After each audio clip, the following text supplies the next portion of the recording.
Imagine how many people would be alive today in Europe and in the Middle East if Trump had just stayed in office. These wars would have never happened. It would have never occurred. Imagine how many people would be alive today in both Europe and in the Middle East if Trump would have just stayed in office. Good morning. This is the Morning Buzz, 6:05 a.m. It's going to be a gorgeous day, high in the 70s, a nice crisp fall day. We've got so much to get to today. How was your weekend? Go ahead, text me at 309-451-9299. As always, live in studio. You can see me YouTube, Facebook, Twitter, and Rumble. Let's get to it. A Hamas caucus member, ILHAN Omar, she's lashing out at a reporter and she's refusing to say that Israel has the right to defend itself. So I've already told you what the definition of Zionism is. I'm a Christian Zionist.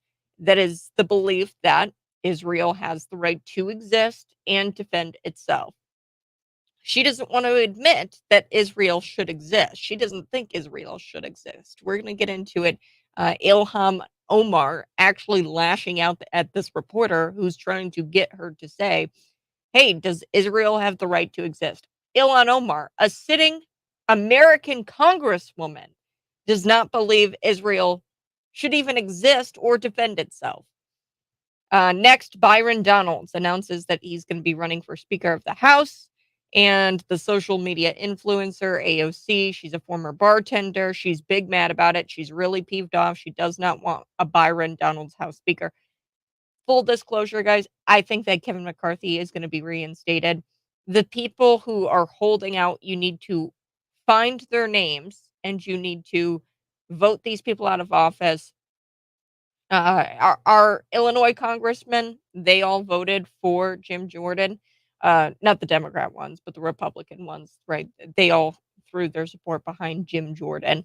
But there's a lot of Congress critters out there who did not throw their support behind Jim Jordan. And I just think it speaks to where the Republican Party is at. They don't care about the people. They don't care about representing the people. And this is all because Kevin McCarthy refused to apply the rules that is said that he was going to apply. Things like single issue ballot or single issue bills. That's what this is all about. Matt Gaetz and the Republicans. But they don't want that. See, the Republicans, they want to be able to cop out the rhinos. Well, let's just call them rhinos, the people who don't represent you or the Republican Party. They want to be able to say, "Oh, well, I couldn't vote. It was an omnibus bill. I couldn't vote for, not spending in Ukraine because, I wanted money secured for veterans or whatever." No. Kevin McCarthy, all you had to do was push for single issue bills. That's all he had to do, but he didn't do it. Why? Because his buddies, his friends, all love to vote on bills that have multiple issues in them because then it's a cop out and they can say, oh, well, I had to vote for this bill that had a little bit of spending for Ukraine, a little bit of that, a little bit of this because I wanted this in the bill. No, we need single issue bills, period. So we're going to get to Byron Donalds announcing his run for speaker. I think it's going to be the same thing as Jim Jordan. Ultimately, I believe that Kevin McCarthy will be reinstated. Later, I've got to tell you about how the police are allowing this child molester to camp right outside of a school offering fentanyl. This is going on in, of course, San Francisco. It's a San Francisco school. This convicted child molester is sitting right outside and he's got signs that read free fentanyl and he's offering free fentanyl. But what do the officials say? What do the police say? Oh, he's in compliance with his sex registration. It's okay if he's camped out. He's like within, 300 yards of the school. It's fine. What? So let's get to it. The first thing I want to get to is the Hamas caucus member, Ilhan Omar, this morning, because she's lashing out at this reporter and she held a rally. She led this rally on Friday demanding an Israeli ceasefire. You see, that's the thing. Like a ceasefire, it implies that they're the ones going on the offensive. No, no, no, no. The Israelis have been on the defensive. I'm not going to get into the whole scripture of it, but it's just true that the Israelis have given up land time and time and time again in exchange for peace. And what this is truly about, Palestinians, and don't let them fool you. And I'm so sick of it. Even people on the right try to say that there is such things as Palestinians. No, Palestinians, the word itself comes from the Hebrew language invader.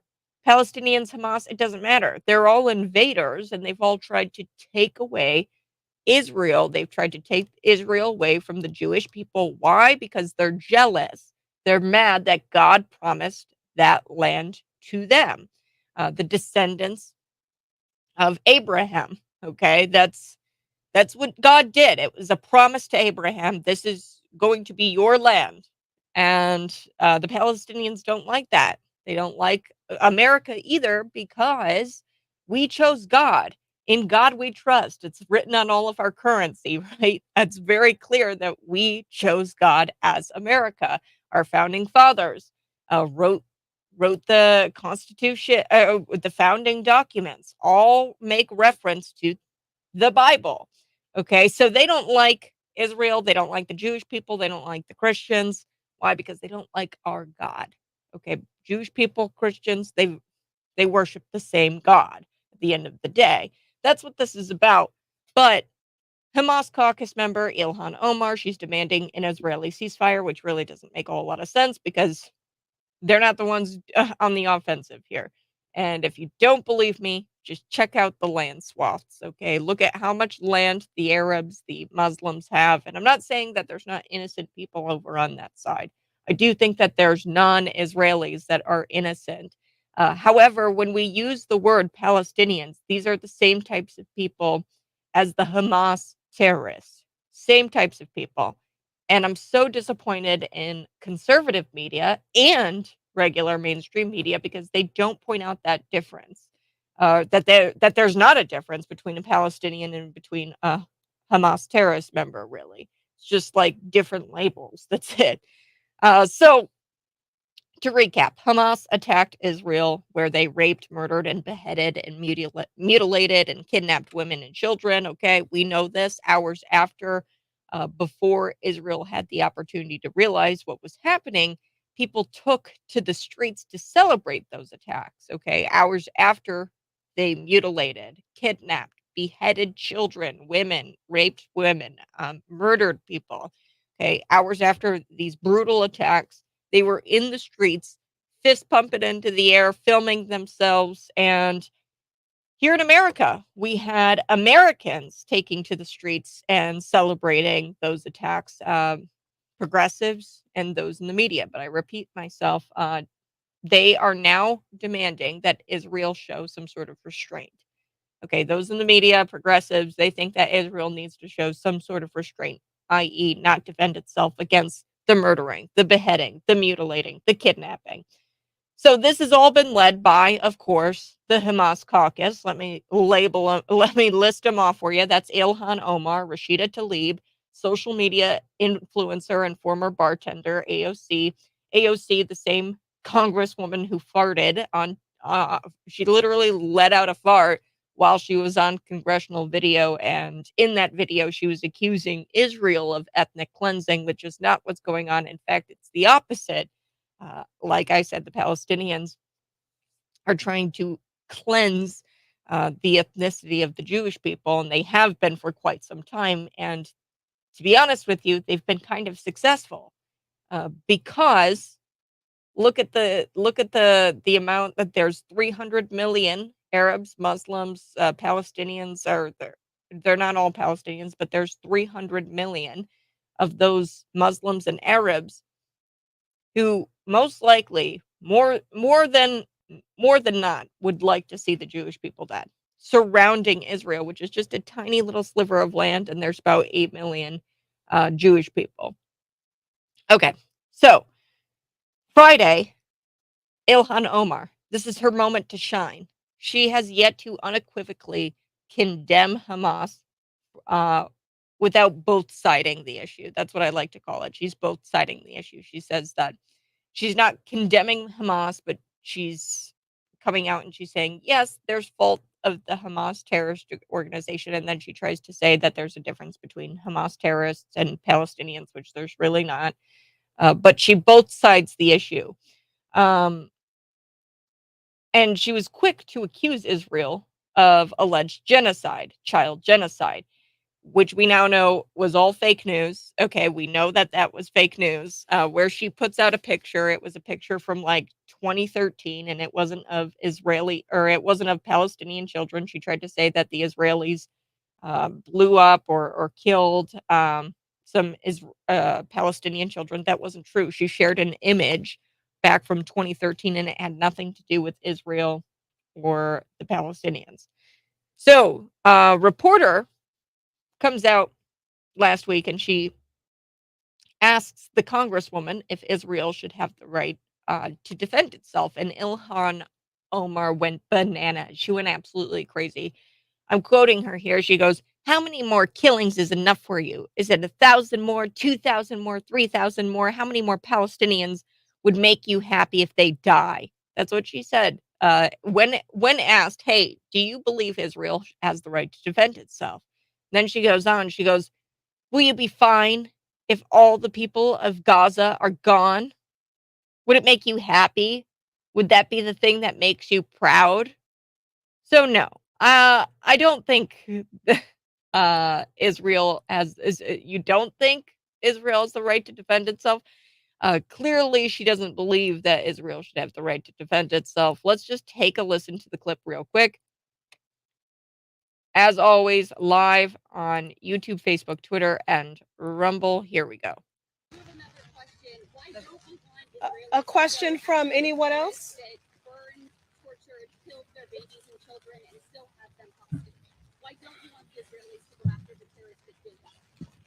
How many more killings is enough for you? Is it 1,000 more? 2,000 more? 3,000 more? How many more Palestinians would make you happy if they died? Will you be fine if all of the people of Gaza were gone? Would that make you happy? Would that be the thing that makes you proud? And maybe that's the question you should ask Richie. Is he okay? How many more Palestinian lives is he comfortable with? Because I'm not comfortable with any more.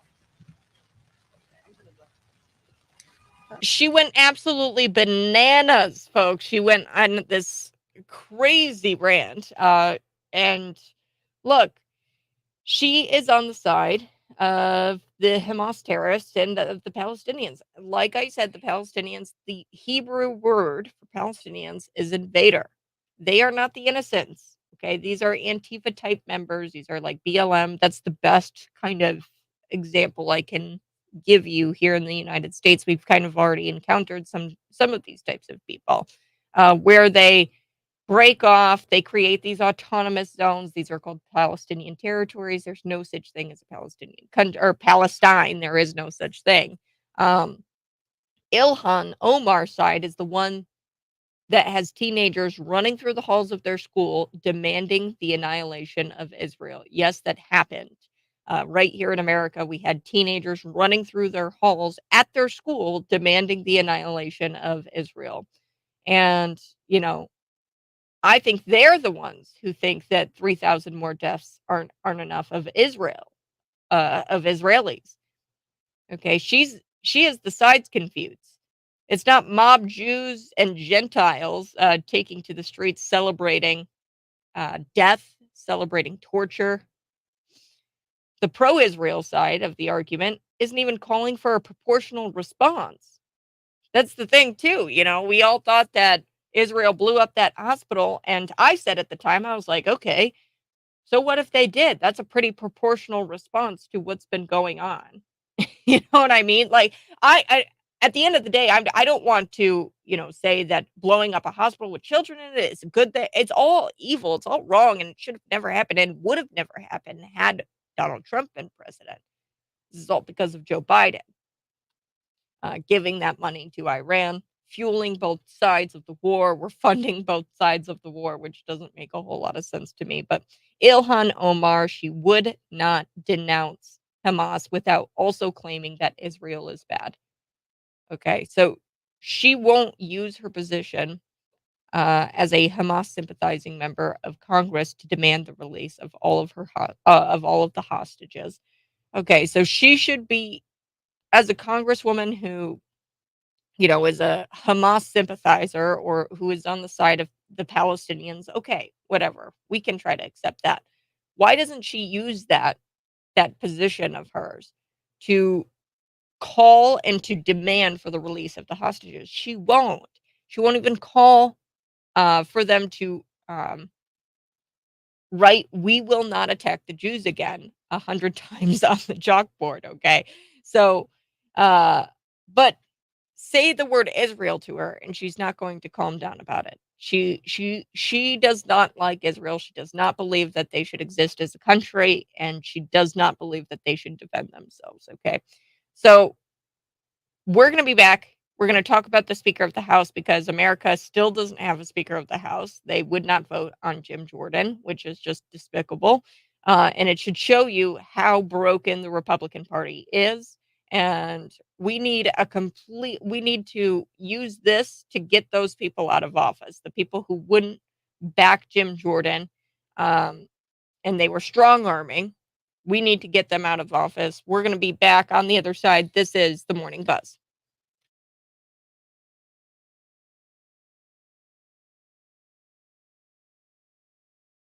Hey, good morning. Thanks so much for tuning in. I so do appreciate it. If you guys are watching, go ahead and smash the like button. Like I said, Ilhan Omar, she is on the side where,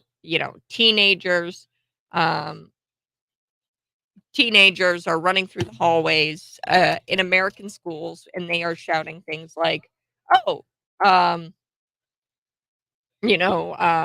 death to all the Israelis. They are calling and demanding for the total annihilation of Israel. A lot of these teenagers in these schools, it was a disturbing video. You had like young kids running around the school demanding for the annihilation of Israel. So she's on that side. She's also on the side where they celebrate death and torture. Um, and it's not mobs of Jews taking to the streets and celebrating death and torture. It's not. Um, that's Ilhan Omar's side. Ilhan Omar's side is the side where she thinks 3,000 more deaths aren't enough when it comes to the Jewish people. The pro Israel side of the argument isn't even calling for a proportional response. Like I said, the Gaza hospital, everybody thought Israel blew it up. At the time when I saw the mainstream news hit and they said, "Oh, Israel, Israel," I didn't think that sounded right. To begin with, we now know that it was definitely the Palestinians who blew up their own hospital. I believe that it was a deliberate launch of a missile. Some people say that they didn't, and Joe Biden even said that they're not good at their aim, which was totally disgusting to say and like not the correct terminology to use when describing this failed missile. Like a mistake missile. Joe Biden was like, "Oh, they need to work on their aim." What? But like I said, that wasn't the Israelis. But if it would have been the Israelis, that would have been a proportional response. Like they're blowing up Jewish women and children and they're mutilating them, they're raping their women. That's barbaric. And if you want a proportional response, which is what you're supposed to do in war, then the blowing up to the hospital, when you put it in that context, that makes sense. And all of it's evil, all of it's wrong. Not advocating for any of it. Um, but could you imagine if Israel were to actually um, have a proportionate response to what's going on? They're not. They're not having a proportional response to what's going on because there's a clear good and there's a clear evil um, in this war. So we do have to talk about the Speaker of the House. Who would you like to see as the Speaker of the House? Me, I'd personally love to see Donald Trump as the Speaker. I know that won't happen, but most likely, and I'm calling it now, they're probably going to reinstate Kevin McCarthy if I had to guess. But Byron Donalds, he's put his name in the running. So we're going to talk about that. Jim Jordan, he even locked up the endorsement of President Donald Trump. Jordan is out, and we need a new nominee. And I'm pretty sure that they might bring up Byron, but we'll have to see. We're also going to be talking with William J. Kelly next.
Good morning.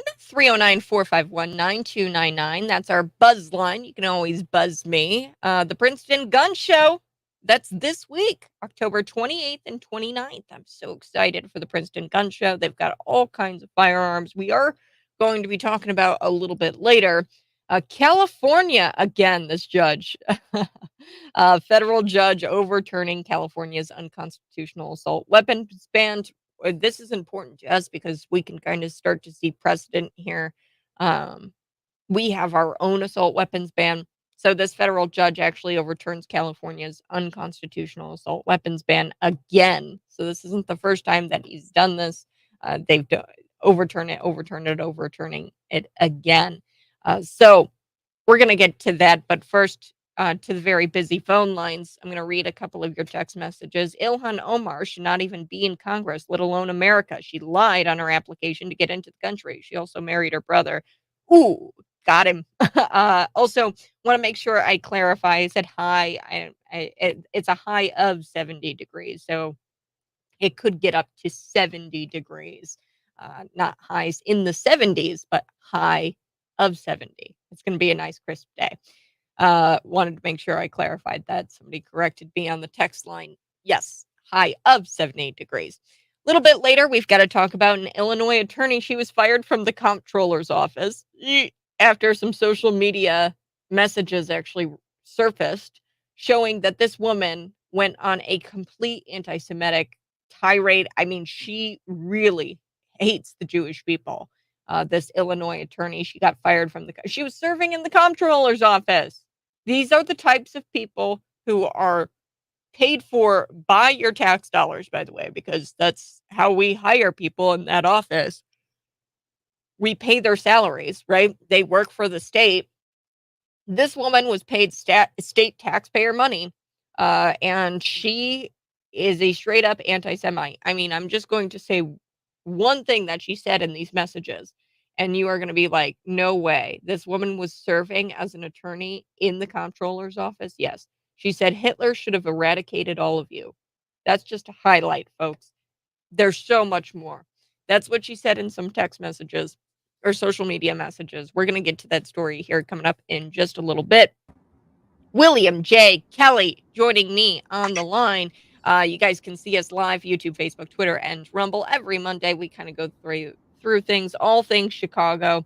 Real quick, before we get into Chicago things, just your reaction, William J. Kelly, to the Illinois comptroller. Before you even tell me what, I'm just going to react. Okay. I'm going to cry and then I'm going to laugh. I don't know. What am I going to do? Okay, what am I reacting to? Well, this comptroller woman out of the Illinois comptroller's office. So the comptroller Mendoza, she says that she has the zero tolerance policy for anti-Semitism and hate speech. Absolute disgrace. Mendoza is, the problem with the comptroller's office in general is that it flies completely under the radar. A lot of Republicans, sadly, take the attitude that, that it's not a sexy office. They only care about president, U.S. Senate, maybe governor. They don't care about what they consider to be little offices like comptroller, treasurer, secretary of state. They just give these offices to Democrats like it's somehow beneath them. Well, guess what? The Republican Party in Illinois really needs to contest this Mendoza comptroller. Most people don't know who she is. They don't know that Illinois even has a comptroller. There's no doubt about it. This Mendoza needs to have some kind of a challenge. There needs to be some kind of scrutiny there. If people even scratched the surface of the comptroller's office, they would discover, there would be so many red flags and questions about millions of dollars spent on COVID masks and God only knows what else, that she's just throwing our millions and millions and millions of dollars at, completely unaccountable. It's a disgrace, Kat. Mendoza, in my opinion, is a disgrace. I agree. And you're so right. People just kind of throw these offices to the side. But what people don't know is that comptroller, Susan Mendoza, she has an entire staff underneath her. And this is one of these women who have come out and she has said crazy things like Hitler should have eradicated them all when he had the chance. Insane. He said vermin. She said in these messages, these are screenshots, these are receipts, and the office has a zero tolerance. That's what Mendoza said for anti-Semitism. Are you sure? Because zero tolerance would have meant that you wouldn't have hired her in the first place, probably. But she says vermin should have been killed decades ago.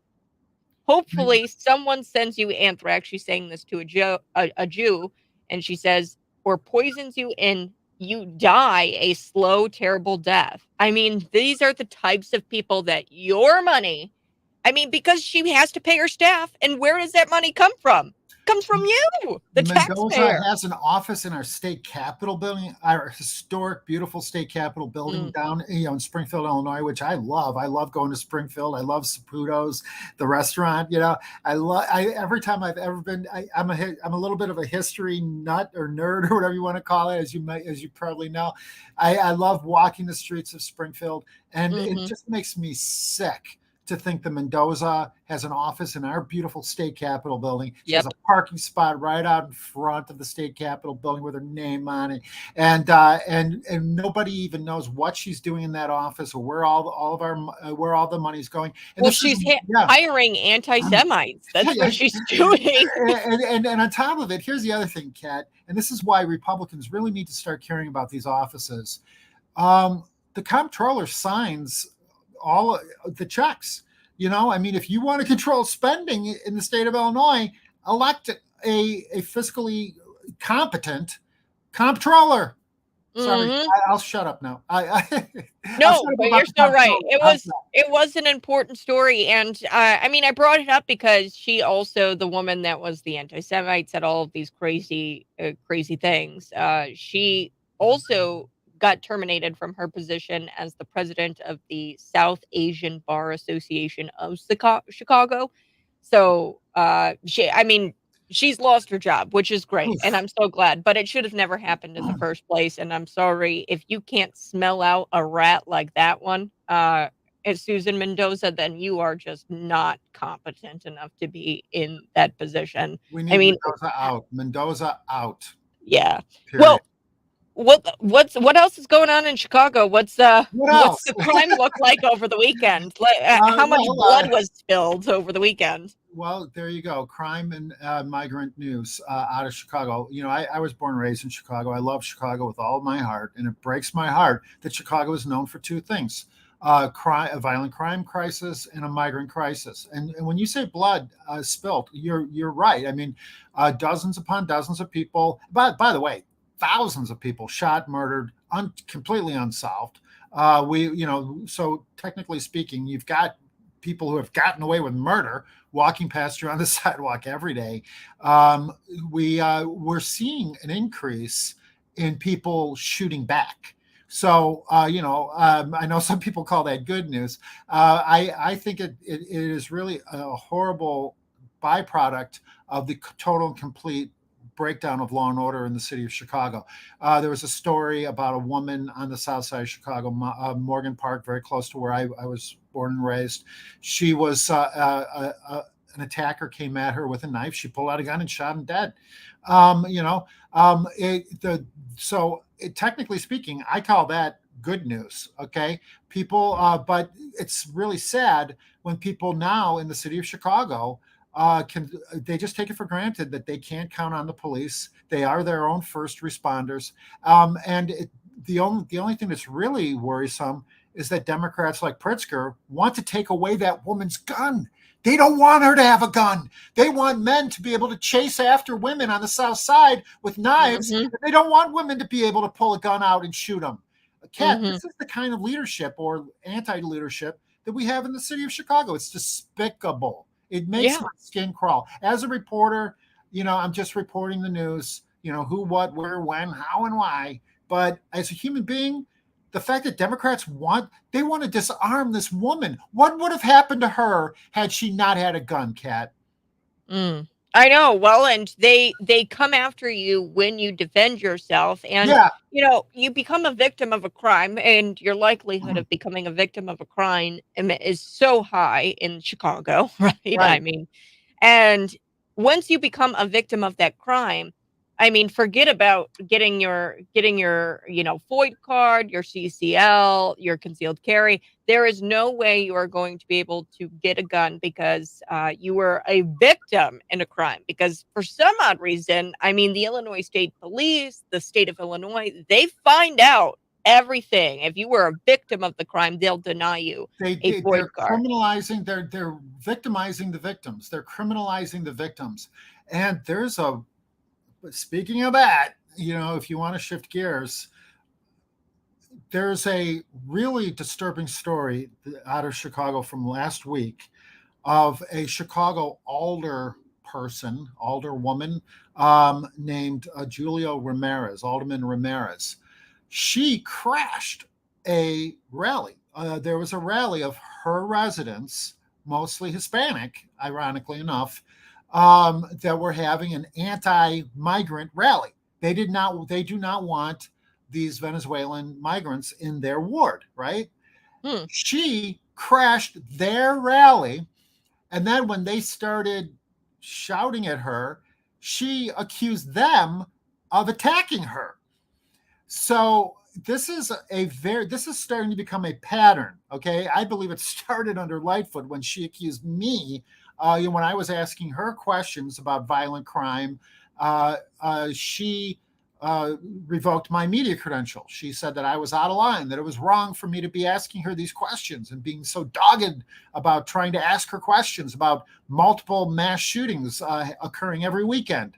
And so she revoked my media credential. I've been in federal court ever since, racking up my own legal bills trying to get my First Amendment rights back.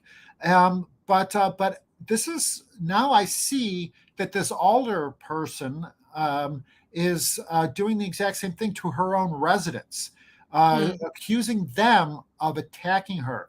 And here's the thing that really made my stomach turn. Mayor Brandon Johnson and Governor Pritzker both issued statements saying that it was wrong and how horrible it was, how despicable and horrible it was that the people of that neighborhood were yelling at their alder person. You know what? I don't remember Johnson or Pritzker issuing a single press release or statement about the rapes, the robberies, the murders, the carjackings of real Chicagoans. Not Yeah. one, not a single one. Kat. No, they continued to downplay it, and I'm so glad you Yes. brought that up, because I actually saw this story not last week. I saw it, and I saw the statement, and the way Pritzker phrased his statement, I kind of dismissed it, because I was like, oh, Mhm. she get beat up, and I was like, well, she's out of Chicago. I'll look at it later. The way he framed that statement, you would have thought that this woman was beat up viciously by these people. Far from it. I looked at the video, Kat, and I did not see any violent attack. I didn't see any battering or assault, or people. They yelled at her. They yelled at her, and I mean, it really is. I'm telling you right now, I genuinely believe this, because it happened to me, and that it's going to happen. I believe it's going to happen to a lot more people as we get closer and closer to 2024.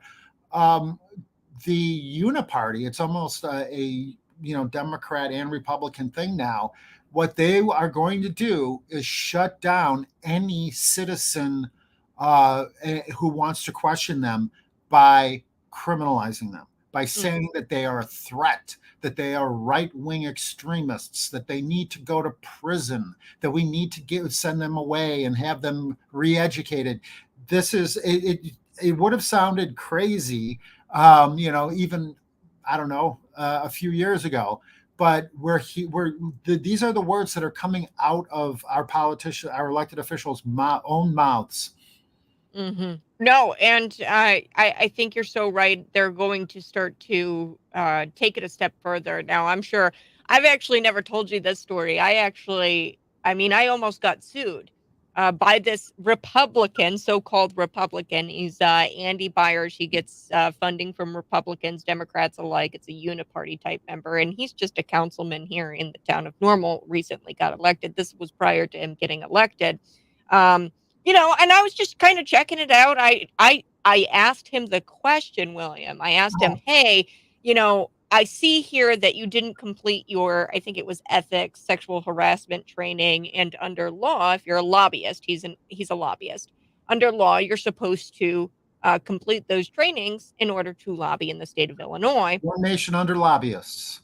Yeah. Well, and he got elected, which I think is odd in and of itself, that we can elect lobbyists, that lobbyists can hold public office. I think that in itself is kind of strange, because you work for a company. I mean, he works for Recall Strategies, which is a group that tries to lobby green energy, right?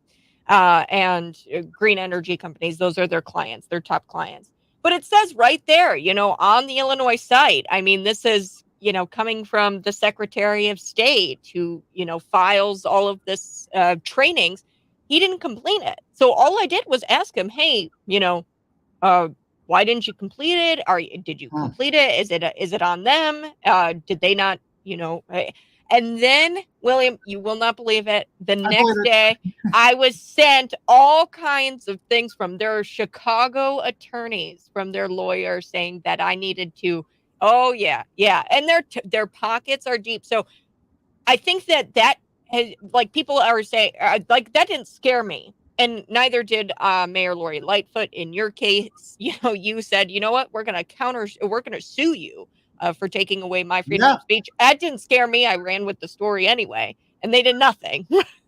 Right. So they're starting to realize that those tactics don't scare us anymore. Well, there's the next step is to jail. You and I are very, very, very few and far between. I mean, you can count us on one hand of, there's very few people. Most people will just be quiet. They won't say a word. And, but that has to change. We need to let people know that they do. First of all, a lot of people of, I think it was Ronald Reagan who said freedom is one generation away from extinction. And trust me, Kat, they have done a great job of essentially miseducating a whole new generation of Americans into thinking that asking questions, that they don't have a right to free speech, that they don't have a right to ask questions. We were raised, I mean, God bless them, as tough as the nuns were on me. They endlessly said the only dumb question is the question you don't ask.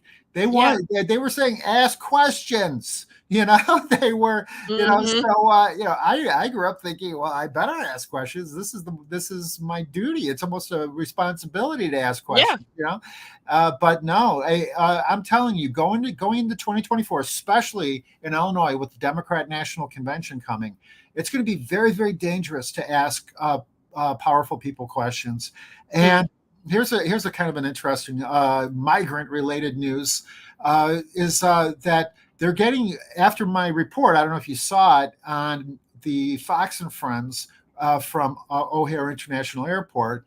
Pritzker wants to move the migrants out of the airport because he is afraid that when the VIPs, the money the money Democrats, it's the Democrat National Convention, so I might as well call them what they are, Democrats, come to Chicago, that they're going to see the migrants, that they're going to have to step over the migrants. They're concerned, get this, Kat, what a bunch of pampered, privileged people. They're concerned that they might catch scabies from the migrants. Scabies, yeah. Oh no! I mean, by the way, I don't know if you're familiar with scabies. I don't know if you know what, but you don't. It's like from pirate migrants sleeping at police stations in Chicago, and they've had to shut down police stations due to scabies. So wow. So that is once you get scabies, it is an ordeal. I mean, you can't go out. You have to like head to toe creams and shampoos for for weeks on end. If you have family members, even even children, the same head to toe ointments, and then you have to like go through all of your clothes, maybe even throw all of your clothes out. So I mean, this is what people are afraid of in the city of Chicago now, at airports. And by the way, movie theaters. Go if you sit down at the airport and you sit there for any period of time, you may be taking scabies home with you wherever in the city, the state, the country, or the world. You might be bringing scabies home with you from O'Hare. What century is this? What century Exactly. are we living in? William J. Kelly, we've got to go take a break really quick, but thank you so much, veteran Chicago reporter, feared and despised by Mayor Lori Lightfoot, Emmy award-winning producer William J. Kelly. Find him on social media, folks, and WilliamJKelly.com. Contribute to his legal defense against Mayor Lori Lightfoot. WilliamJKelly.com. Reporter WilliamJKelly.com. You have a great rest of your day, William. You too, Kat. God bless you. We're going to be back, folks, on the other side. This is The Morning Buzz, Cities 92.9.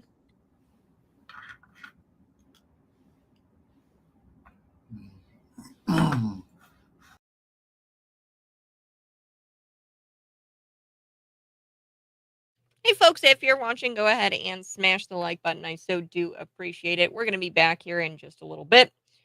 We did talk with William J. Kelly. Man, I'm telling you, folks, that was an explosive interview. I just couldn't even believe it. We have people getting scabies in Chicago Airport, and you sit down, you're at the airport, you could catch scabies. Like, come on, this is, what century are we living in? And Governor J.B. Pritzker, he's kind of panicked right now because we've got the Democrat National Convention coming to town where they vote on a nominee, and J.B. Pritzker, all of these elites, they're going to be getting off of the first class. Who knows? They're probably all getting in private charter planes, so they might not be flying into O'Hare, but He's worried that if they fly into O'Hare, they're gonna get scabies. But the elitists, right? They're afraid that they're gonna get scabies and they won't be flying into O'Hare. If you're watching, please hit that like button. Like I said, we are going to be getting to, um, this Illinois attorney, the comptroller Susan Mendota. She hired this woman. Her name is Sarah Chowdhury, and she was immediately fired after the office became aware of some Instagram messages. And this Sarah woman, who's an attorney, she actually admitted that she did send these messages. These messages are anti-Semitic. They are terrible. She says, quote, in these screenshotted messages. Now, I'm going to get into the ins and outs of this story. She was messaging back and forth with this Big Law Boys, which is an account on Instagram. This person chose to remain anonymous. He declined to give his real name to Reuters. But the messages, they say things like vermin should have died decades ago. Hopefully, someone sends you anthrax or poison and you die a slow and terrible death. Quote, Hitler should have eradicated all of you. Like, this woman needs uh, some serious help. And I hate setting that precedent, but like, could you imagine if this was a right wing person? Right?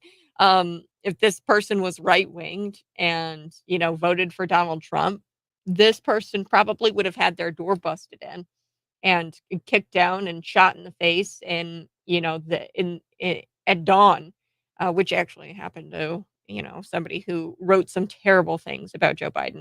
I'm not condoning what he wrote on Facebook at all, but this was like a elderly man who was on Facebook saying crazy things about Joe Biden. Um, and this is like borderline threatening. This is, I mean, borderline threat.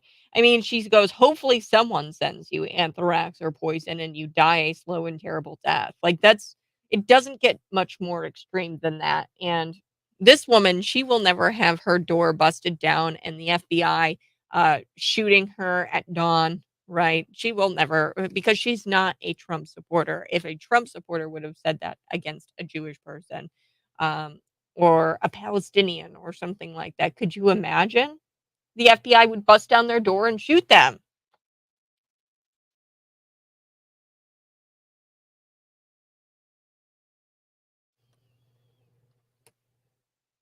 Find me on Facebook, YouTube, Twitter, and Rumble. Big shout out to reporter William J. Kelly for, I mean, really just, I had no idea. There's actual scabies, folks, in the Chicago O'Hare Airport. And now Pritzker's panicked because his Democrat pals, his elitist buddies, are going to be flying in for the Democrat National Convention. And what are they going to do? They don't want to get scabies. So now you've got them trying to run some sort of run some sort of play where they get these migrants out of the O'Hare Airport. Now, coming up, I do want to chat a little bit about Byron Donalds. Byron Donalds is probably going to be a nominee. I don't know. I think at the end of the day, we're going to wind up seeing Kevin McCarthy reinstated for Speaker of the House. Donalds, he does not come without his detractors, a social media influencer and bartender AOC, former bartender AOC. She was quick to blast the idea of a Speaker Donalds. AOC, whom critics refer to as silly, does not think that Donald has been entrenched in Washington, D.C. long enough and doesn't have the experience to become a speaker. Well, that's hilarious because AOC are a former bartender. Byron Donalds, he's a portfolio manager, he's a financial analyst. Like, I'm sorry, I think that he's got way more experience than you. And just because he hasn't been entrenched in the DC politics for that long doesn't disqualify him. So I'm back on the other side. This is the Morning Buzz.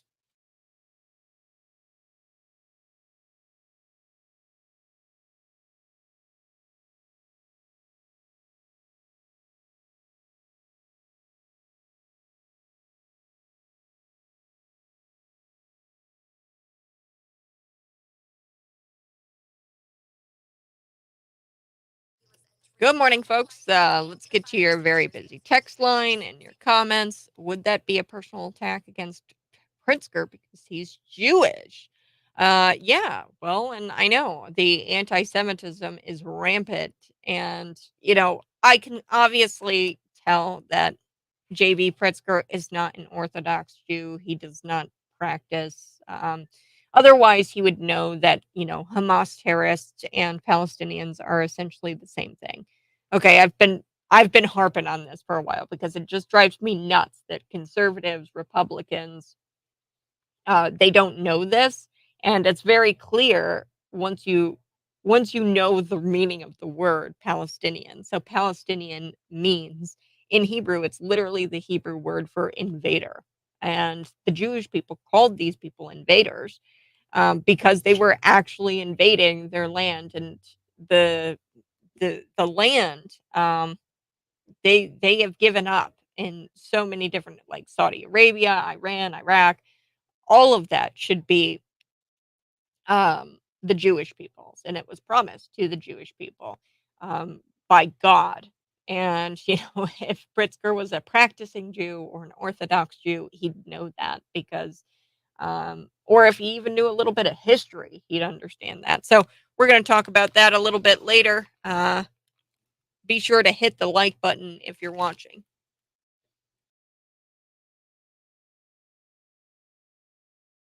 AOC is big mad. She's mad. She's mad about Byron Donalds possibly becoming the speaker. I don't think he's going to be speaker. I think that they're going to wind up reinstating Kevin McCarthy, which is a damn shame because Kevin McCarthy, he did not fulfill his promises. Okay. He made the promise that he was going to get single issue bills out there. That's all. Well, that's what all this is. This is all about. Matt Gaetz. He voted to get him to oust him as speaker because Matt Gaetz and other Republicans and people who are for the people said, "Hey, the right thing to do here is to push for some rules. We need to negotiate some rules. One of these rules should be single issue bills. When I get a bill, I don't want to be faced with, having to wage war in some sort of Middle Eastern country and then also like an agriculture bill. Like, I don't want those two things lumped up into one bill. It's not fair to the American people. And I want single issue bills. And that's what Matt Gaetz and the people who are actually representing the people were pushing for. And Kevin McCarthy, because he's got some buddies who don't like that, because the buddies in the Republican Party of Kevin McCarthy's, they're rhinos. What they like to do is to have a cop out. They like to say, well, I had to vote for the Ukraine spending because also in the Ukraine spending bill, there was all of this money going to people like farmers or veterans or police officers, and I had to vote for it. It's like, come on. No, no, no, no, no. So we're going to come back. We're going to talk a little bit about Byron Donalds, how I like the sound of a Byron Donalds speaker, but AOC does not. She is upset that he is being considered as a nominee.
Good morning. We're going to be back for the radio friends in just a little while. Isn't Pritzker Jewish? How does he feel that his staff, and that's his staff feels his ethnic kind should be totally eradicated? Yes. So this is an Illinois attorney.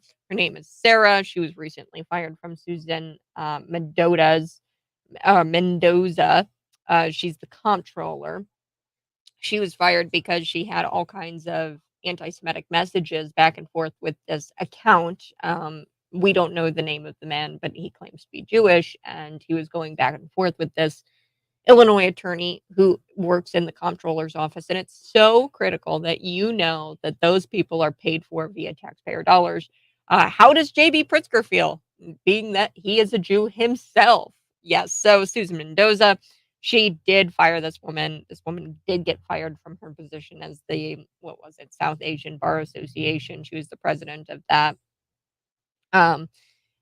Look, JB is not understanding what is going on with the Jewish people. Okay, the Jewish people, and not only is it an ethnicity, but there's also a religious element to it as well. And to understand the Jewish people, you have to understand the religious element as this as well. Even if they aren't religious themselves, there is scripture that talks about the eradication of Jews, and there has been several moments in our history where the Jews were attempted to be eradicated, have been attempted to be eradicated, and yeah, he doesn't get that, and he doesn't care. I don't think. Good morning, folks. Thanks so much for tuning in. I so do appreciate it. 7:05 a.m. It's going to be a beautiful day. Highs in the upper 60s. And I like this text. Isn't Pritzker Jewish? How does he feel that his staff, now it's the comptroller staff, which, yes, that they all work together on, who it works in what offices. And it's just important for you to know that in this office, with these people, you have to take state taxpayer money and you have to pay these people. Okay, so Susan Mendoza, she's the comptroller, and in her office there was an Illinois attorney who when I say anti-Semitic comments, I'm being very fair about that. There's a screenshot where she was communicating with a Jewish man about how she wanted vermin. Vermin should have been killed decades ago. Hitler should have eradicated all of you. Hopefully, someone sends you anthrax or poison and you die a slow, terrible death. So I'm sorry, but the comptroller, Susanna Mendoza, what do you mean? How you say you have a zero tolerance for anti-Semitism? How badly have you got to mess up in order to hire somebody like this? Like, are you doing any kind of vetting? Like, clearly, this woman is unhinged. Like, I could see if she was like pro-Palestine or pro Hamas, and has some of this rhetoric that's just wrong. But this is blatant. And I don't know how Susanna Mendoza of the Illinois Comptroller's Office did not see this coming. Sarah, she was immediately fired. That's her name. Sarah Chowdhury is the Illinois attorney that was in that office, being paid for via taxpayer dollars, by the way. She also was fired from her role as the president of the South Asia, or what was it? The Asian Bar Association of Chicago. So, yes, she has been fired, but you're so right, Texter. Of course, JB Pritzker is not going to call this woman out. They're not going to make a big fuss of this because she's a Democrat. This woman is a Democrat. Susan Mendoza, she's a Democrat, and they're radicals. They're insane. And JB Pritzker isn't going to call this out, despite him being a Jew. And I really don't understand, or I don't think that JB understands.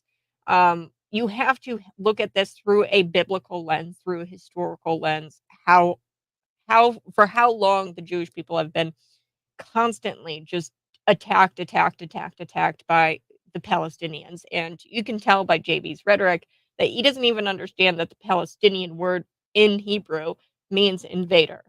So when he talks about, both sides. He's one of these types that, says both sides. Um, there is no both sides when it comes to Palestinians and the Israelis, because the Palestinians are the Hamas terrorists as well. Palestinians, they have created almost a group, and they've created Palestinian territories. It's similar to that of what happened in Seattle with Chaz. This is an autonomous zone created by BLM, Antifa, those types of people. They're not, you wouldn't say BLM, Antifa, they're, they're, their own country, Chazenians or whatever. You wouldn't say that they're Antifians. No, there is no country called Antifa. There is no BLM country. There is no country Palestine. These Palestinians have broken away. They are non-Israelis at this point, because they've given up so much land. The Israelites or Israelis have given up so much land that there are non-Israel or Israelis in the Middle East. But yeah, I don't think JB quite understands what it means to be a Jew. And I don't think he quite understands the history there, that there has been constant attacks against Jewish people from the beginning of time. Like, really, I mean, it's just constant attacks. And I don't think he quite understands the history there. So I think he says he's Jewish, or he's ethnic, like his ethnicity is Jewish. I think he doesn't truly understand what it means, though, and I don't think he knows the history there. Byron Donalds. I want to get to that. Byron Donalds. So he possibly the nominee for speaker, which is awesome. I love Byron Donalds. AOC is really upset, and in fact, I think she's scared of a Byron Donalds because he is so experienced. I really like Jim Jordan. He locked up an endorsement from former President Donald Trump, which was awesome. But now we need a new nominee because they don't want Jim Jordan. And you need to take note of the Congress critters who were holding out and did not want Jim Jordan to be speaker. I think Byron Donalds is actually better. I don't think that he's ultimately going to become the speaker. They're probably going to reinstate Kevin McCarthy, which is a shame because Kevin McCarthy has not filled his promises. He said that he was going to do single issue bills. He didn't do that. He said that he was going to release more of the J6 tapes and open up an investigation into the J6 tapes. He hasn't done that. He's not kept a lot of his promises. Kevin McCarthy as speaker, that's why he was ousted. America still doesn't have a speaker of the House. But also America has shrugged its shoulders because who really cares if we don't have a Speaker of the House? Honestly, life will go on. Contrary to what corporate media wants you to believe, America is not watching the speaker's race. They don't really care. America has more important things to worry about. But those of you very online people like me, there's a new name, and that's Byron Donalds. And I am a big fan of Byron Donalds. I really like him. In a statement, he said, under my leadership, the House will lead the charge to advance the simple objective: put American people first, keep them safe, and make their lives easier. So I like a Byron Donalds. I think that he's even further right than Jim Jordan. So, but AOC is upset. We call her silly because she really actually tried to say that Byron Donalds was not experienced, despite the fact that Byron Donalds actually is a portfolio manager. He's a financial analyst, and AOC is a former bartender. But she takes to social media and she goes, he's only served one full term in the House.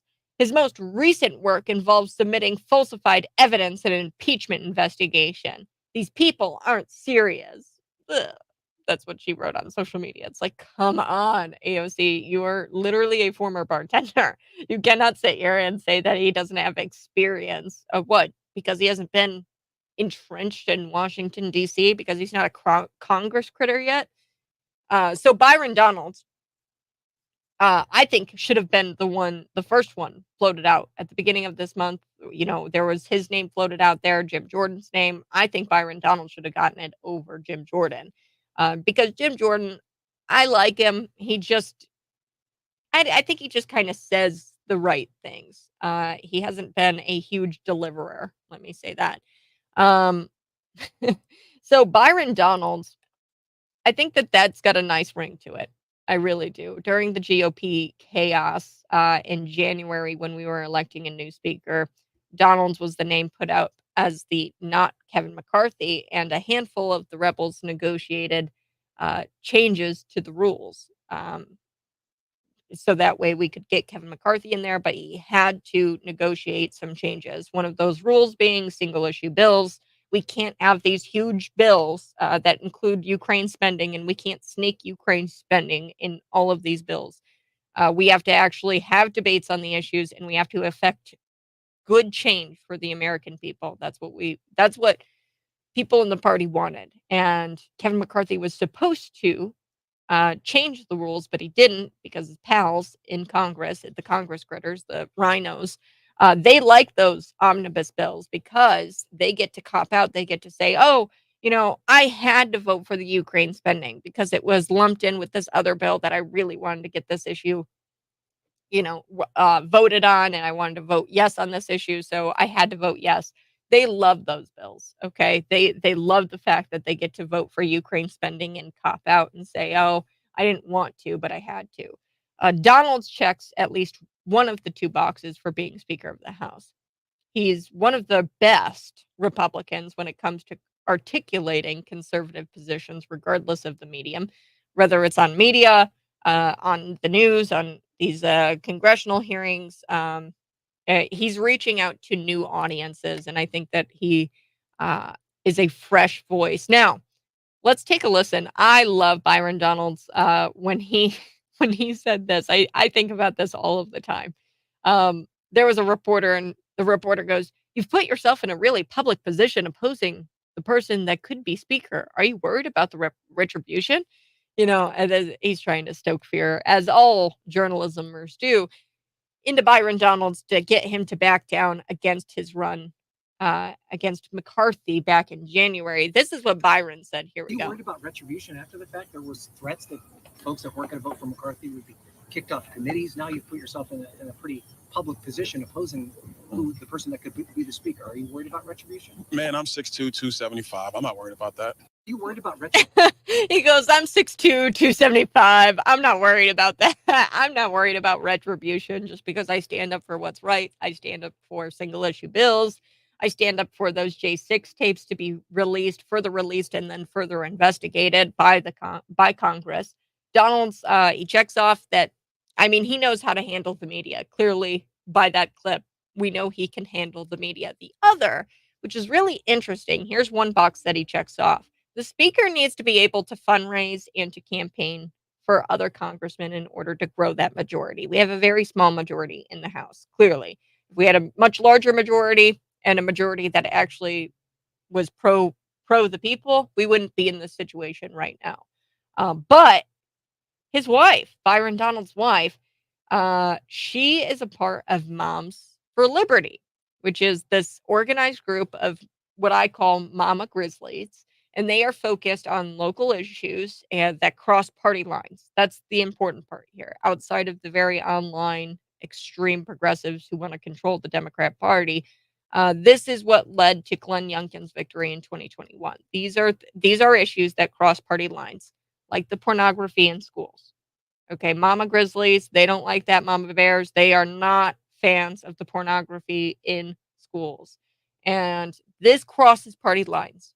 Okay, believe it or not, there are some Democrats out there still that are uncomfortable with the fact that taxpayer money is being used to promote pornography in our public schools. Just look at what happened in Hayworth. That was obviously crossing party lines. A lot of the parents there were not happy about pornography being made available to children in his classroom. So what did Hayworth do? The Hayworth mamas, the mama bears, they got upset. They went to their school board meeting. Over 100 people went to that school board meeting. And guess what happened? The teacher got fired. That is these Mama Grizzlies. They are focused on local issues that cross party lines, and we need his wife. I mean, we need Byron Donalds' wife, because I think that that's why Florida is one of the few places we saw electoral growth in 2022. So He's a congressman from Florida. It's also why leftists are smearing these concerned mothers as household tyrants. You've heard JB, you've heard Julius, let's just call him Orange Julius, Alexi Orange Julius. He came out there and he says, they're extreme or they're just crazy parents or something like that. That's what Alexi called you, our Secretary of State right now. There are a coalition of voters we have not yet tapped into on a national scale yet.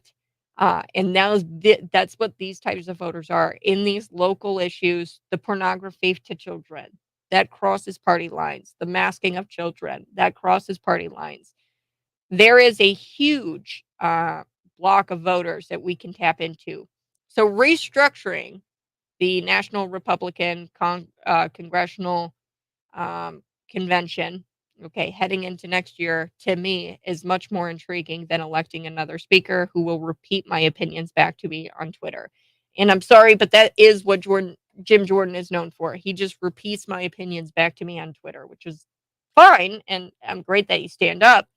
But I want a speaker who can actually next year, we can tap in and restructure this this Republican vote. The congressman already has endorsed one congressman holdout. One of the congressmen who didn't want Jim Jordan has already endorsed Byron Donalds, which is pretty awesome. So I don't know. I like the sound of a speaker, Byron, but who knows? I don't know. I think at the end of the day, we're going to wind up reinstating Kevin McCarthy. That's what I truly think is going to happen, which is going to be very disappointing because I doubt that Kevin McCarthy is going to push for things like single issue bills, things like the January 6th investigation. Because we've got people sitting in jail for 2+ years for trespassing. They've got no toilet. They've got loud music blaring in their jail cells. That's what we've got here in America. We need to fix that. And Kevin McCarthy said he was going to, but he didn't fulfill those promises. I'm going to be back on the other side. A convicted pedophile setting up a tent right outside of a Catholic school in San Francisco. And it gets worse, folks, because not only is he's a convicted pedophile, set up camp, but he's got signs that say free fentanyl. He's trying to get new users.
So basically, the people who claimed Donald Trump would crash the economy and start World War III are crashing the economy and starting World War III.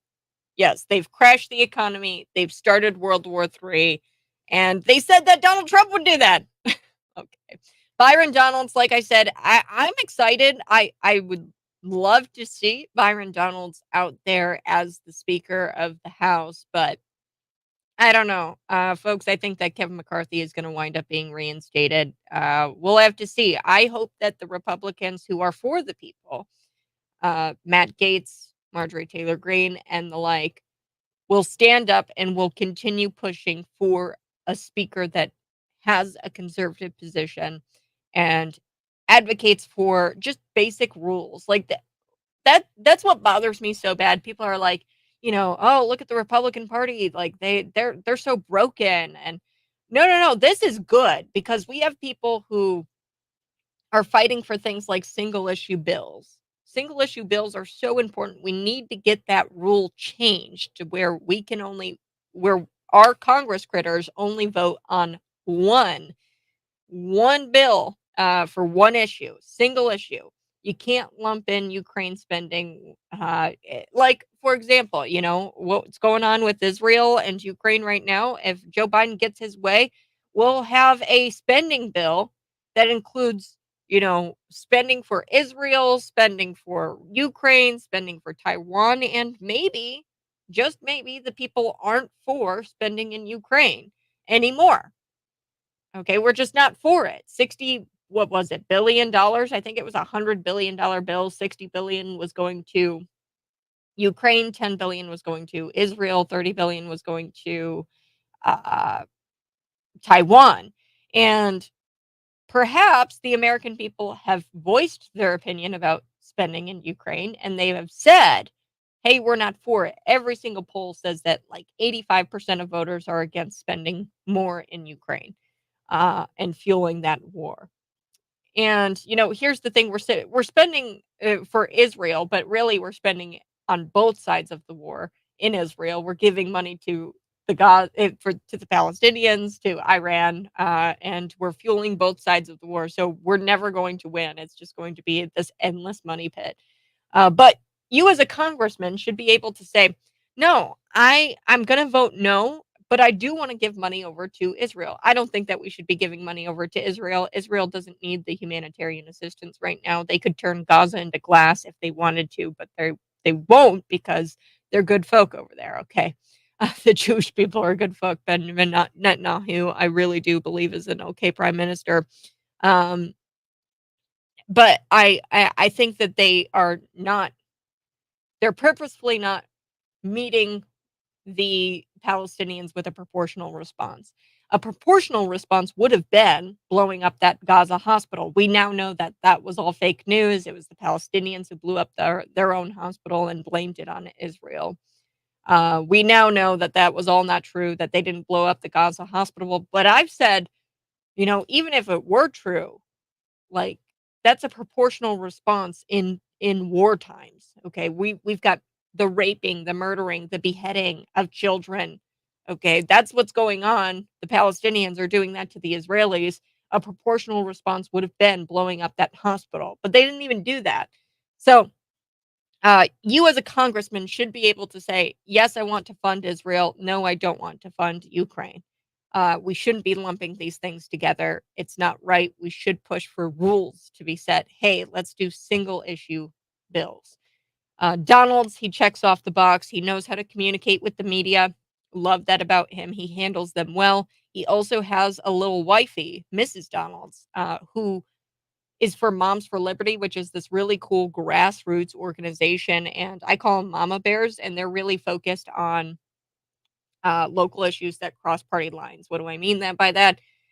I think human beings, just in general, are against pornography being given to children using state taxpayer money or local taxpayer money. Okay. I think that a majority of people are against that sort of thing.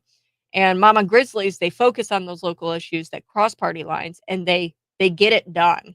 And that's what ultimately led to Glenn Youngkin's victory in 2021. And part of the job of Speaker Byron Donalds, he's supposed to really get this majority stronghold. That's part of his job, is to be able to fundraise and campaign for other congressmen in order to grow that majority. That's part of the speaker's job. And I think with his little wifey by his side there, I think that she's got connections that might be able to help him fundraise and might be able to help him campaign.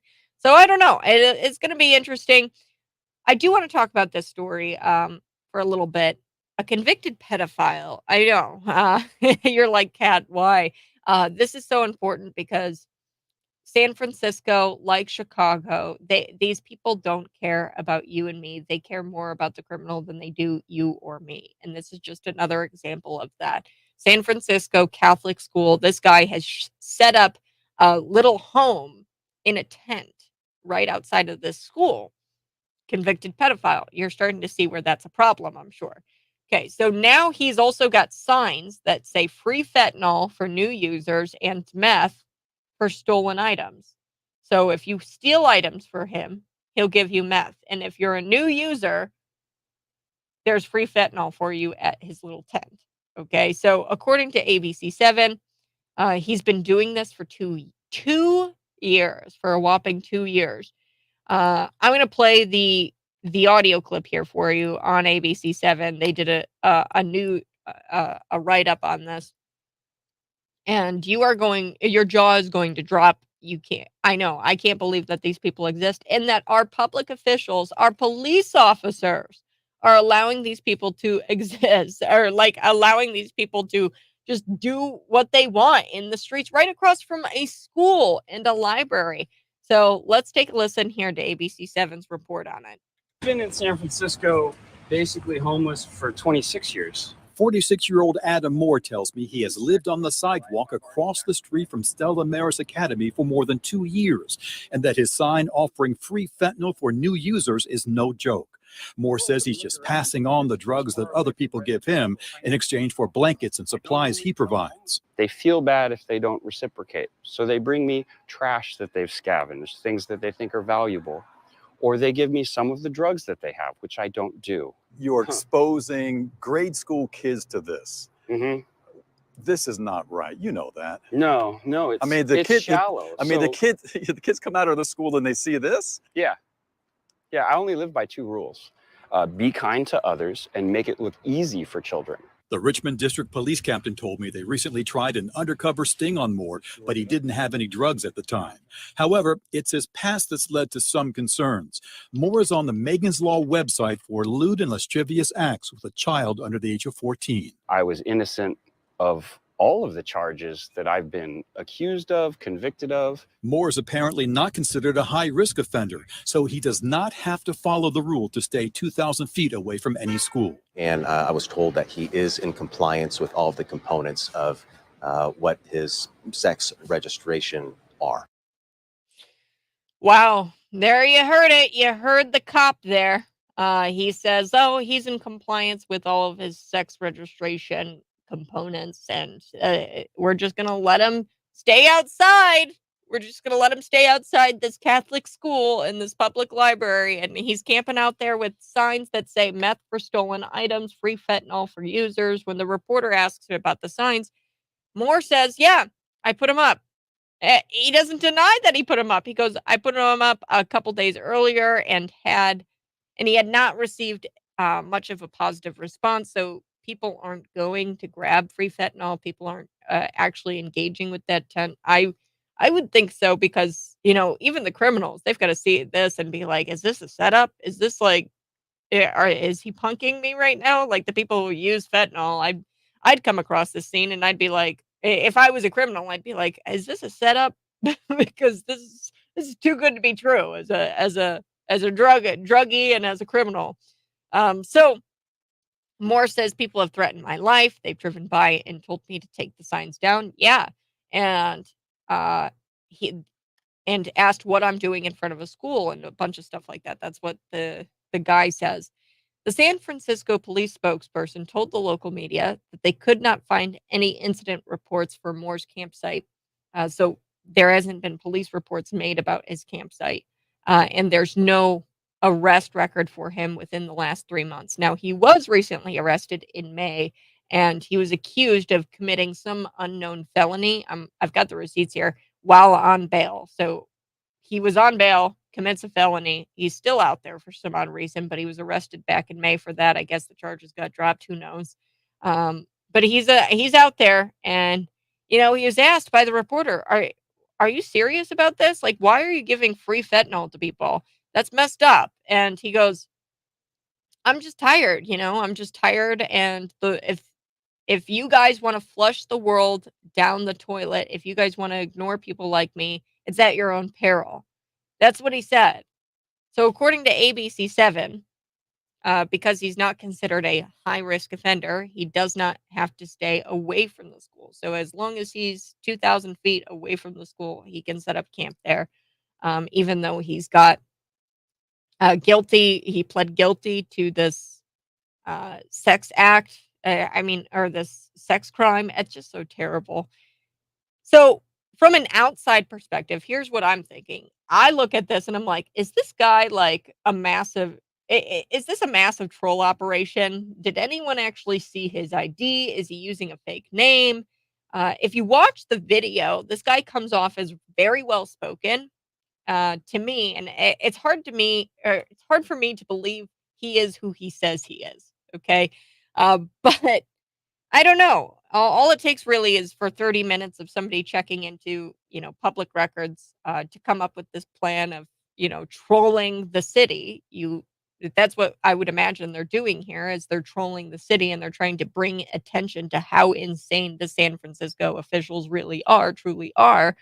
Then again, he does resemble the mugshot that I've got here of the sex crime that he was convicted of. So either way, the convicted pedo technically admitted he was trolling the local officials. He actually did come out and say, if you guys want to flush the entire world down the toilet, it's at your own peril. So he really did say that, and he's not wrong. This may be some sick, twisted joke, or maybe it's not. But that said, it's truly abhorrent what the San Francisco officials did in this situation, whether it's a troll, whether it's an actual, like this guy is actually the guy he says he is. It's clear that the San Francisco response is terrible. They said that, this guy has the right to go out there and possibly attempt to corrupt some of the most vulnerable members of our society, the kids. He's going to go there and he's going to get the kids hooked on. There's insane asylum for people like Moore. For this guy, progressives are convinced that people like Moore are victims for some reason. This guy is actively trying to harm children. This is a recipe for disaster. Not only that, he's been convicted of committing some of the worst crimes imaginable, but officials claim there's nothing to see here. I played for you, the San Francisco police captain. He's sitting there and he's like, yeah, he's in compliance with all of his sex registration stuff, so there's nothing really I can do. He's sitting there with free fentanyl. That it's lawful for him to camp out there like that near children. This is a joke. It's not lawful. The San Francisco mayor, London Breed, she requested federal assistance to deal with this huge problem. She said, quote, "The scale of the problem is beyond our local capacity. We need additional ongoing support from the Department of Justice to arrest and prosecute drug dealers." So she's given up. What is the point of throwing more money at a problem that is arguably enabled by the very leadership that pretends to care? She pretends to care. They're going to throw more money at this, but she's the one who created the problem. I don't think giving them more money is going to do any good. For some odd reason, it appears more money San Francisco throws to solve the problem, it just gets worse. I wonder why that is. All that said, it's sick, it's evil that these authorities are doing nothing about a convicted child molester offering free drugs in front of children.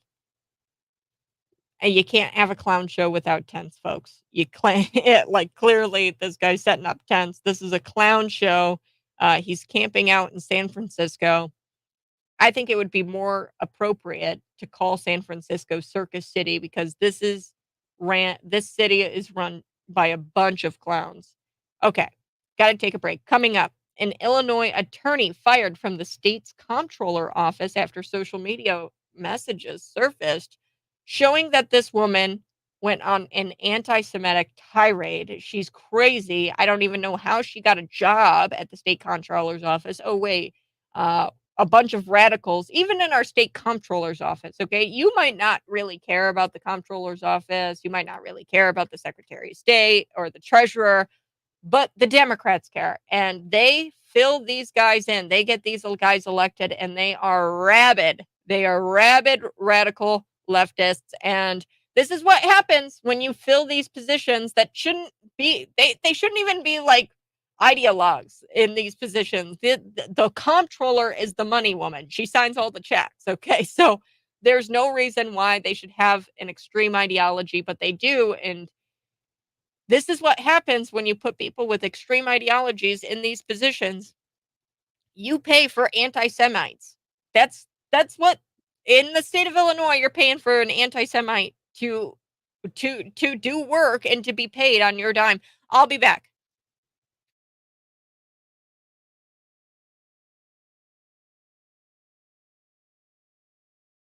Hey folks, if you're watching, go ahead and smash that like button. We're going to be back in just a little bit. I'd like to know where we get these billions. Who's authorizing it? Congress has to, but it seems someone else is. Yeah, no, it's just Janet Yellen sleeping on the button. That's really what I think it is. It's just Janet Yellen printing all of this money and it's fake money and we're devaluing the dollar and the dollar doesn't even matter anymore, right? So we've got liberal Democrats would lose their mind with a conservative black man as speaker. Yes, they hate Clarence Thomas. Yes, of course, Byron Donalds really pisses them off because Byron has all of these amazing credentials and he's very well spoken. He reaches people. He reaches a new block of voters, I think, because he's just one of these common sense guys. I really like Byron. But he needs to I didn't know about this. I like Byron, but he needs to explain his support for a leftist school board member his wife has ties to. Ooh, scary. I didn't know about that. I'll look into that. But yes, I thought his wife was actually really into this Mama Grizzly. So I think that this group Moms for Liberty, what they do is like this very much like a cross party lines type deal where they cross party lines and they work on local issues and they focus on local issues.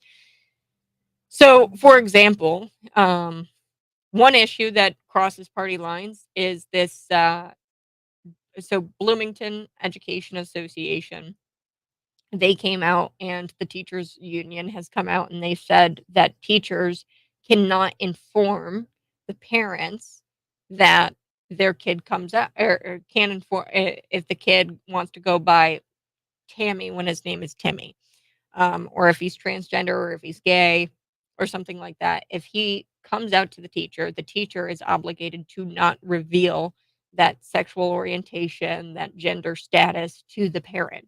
And they're directed to not reveal that to the parent. In fact, you have to get written consent from the student to share said student's sexual orientation and identity, gender identity with the parent. You have to obtain written consent. Now, that crosses party lines, believe it or not, because there are all kinds of leftist studies out there that say that, and I believe it too. I mean, I don't think that this is wrong, that when the parents are a part of the coming out process, that's so much easier on the child and it's so much better. And the risk of them killing themselves goes down significantly. And you can be a part of that coming out process as a parent, and that's actually good for the child. Okay. So if I'm a raging leftist, right, I would be against what the teachers union is pushing because me being a leftist nut that I am, I would want my kid to come out to me so that way I can affirm that child's gender identity or affirm his or her sexual orientation as a parent that is an uber liberal. Okay.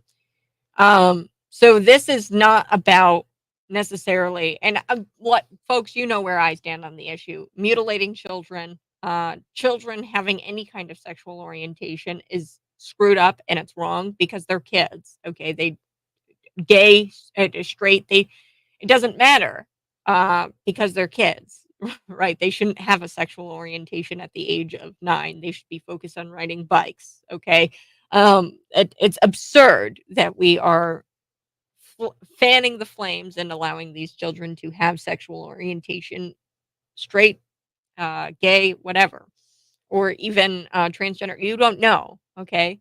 You don't know. I bet you this, and I actually saw this video. You put 2 Oreos, 2 little Oreo cookies in front of a kid. Then you do a stack of, $100 bills, just a big old stack of them, and you ask the kid what one. The kid's gonna pick the Oreos, okay? He's not gonna pick the stack of money. He's gonna pick the Oreos because he's a child, okay? And children like cookies, and they don't understand that this money could buy him a billion cookies if he wanted, right? But he chose the cookies in that moment. And kids are kids. So this crosses party lines. This issue crosses party lines because it's more of a parental rights issue. So you should have the right, and the argument is you should have the right to change your child's gender if you want, and you should be informed of that. Um, and if you are on the other side of the aisle and you're against that genital mutilation, you should be able to unaffirm that or to correct the child in the child's thinking, in getting that child to understand that he is a boy or he is or she is a girl biologically and always, and that those are the facts. You should have the right to parent. The teachers union is currently taking that away.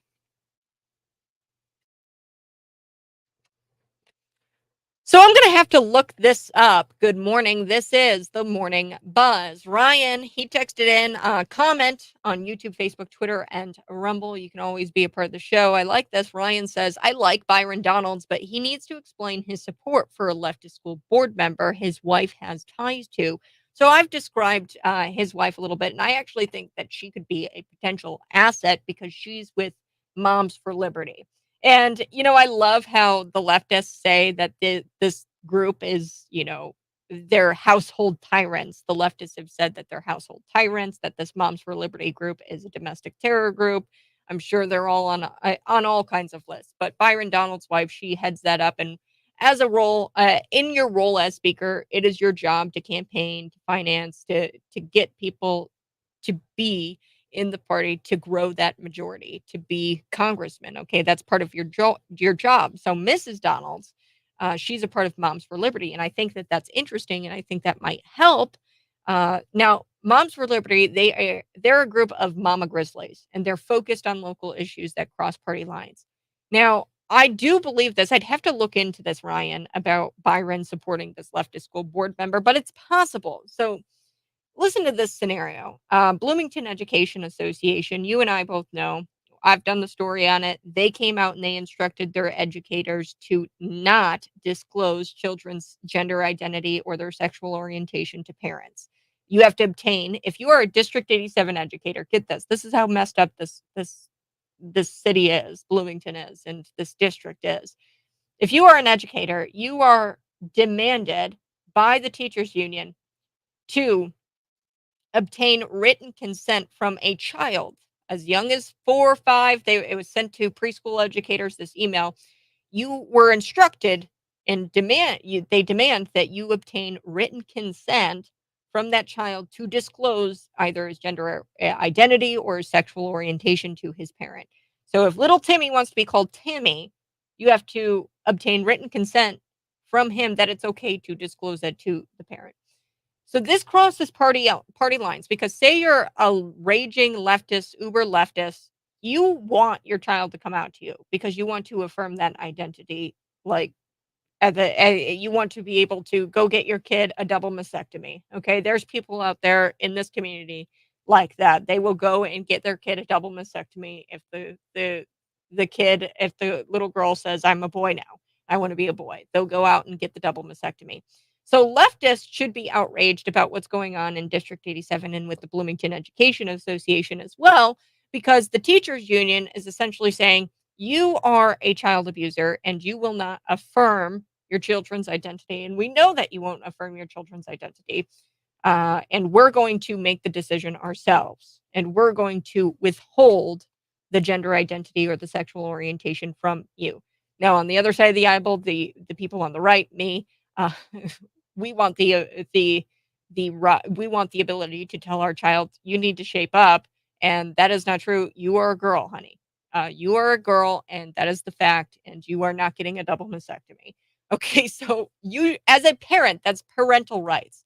So it doesn't shock me that this woman, Byron Donalds' wife, has ties with the leftist school board member, because a lot of these things that the Moms for Liberty work on, that it crosses party lines. That crosses party lines as a parental rights issue with what's going on with the teachers union demanding that educators obtain written consent before sharing crucial information about that child with that parent. So I'm going to be back here on the other side. This is Cities 92.9. Find me live on Facebook, YouTube, and Rumble.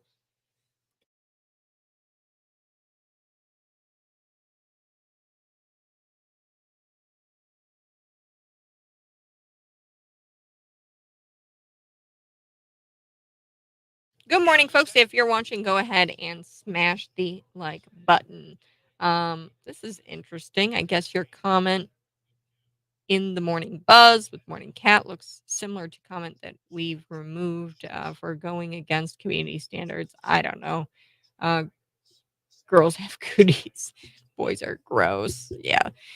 So I don't know. Your comment might be deleted by Facebook. Always follow us on Rumble. You can always have your comments there.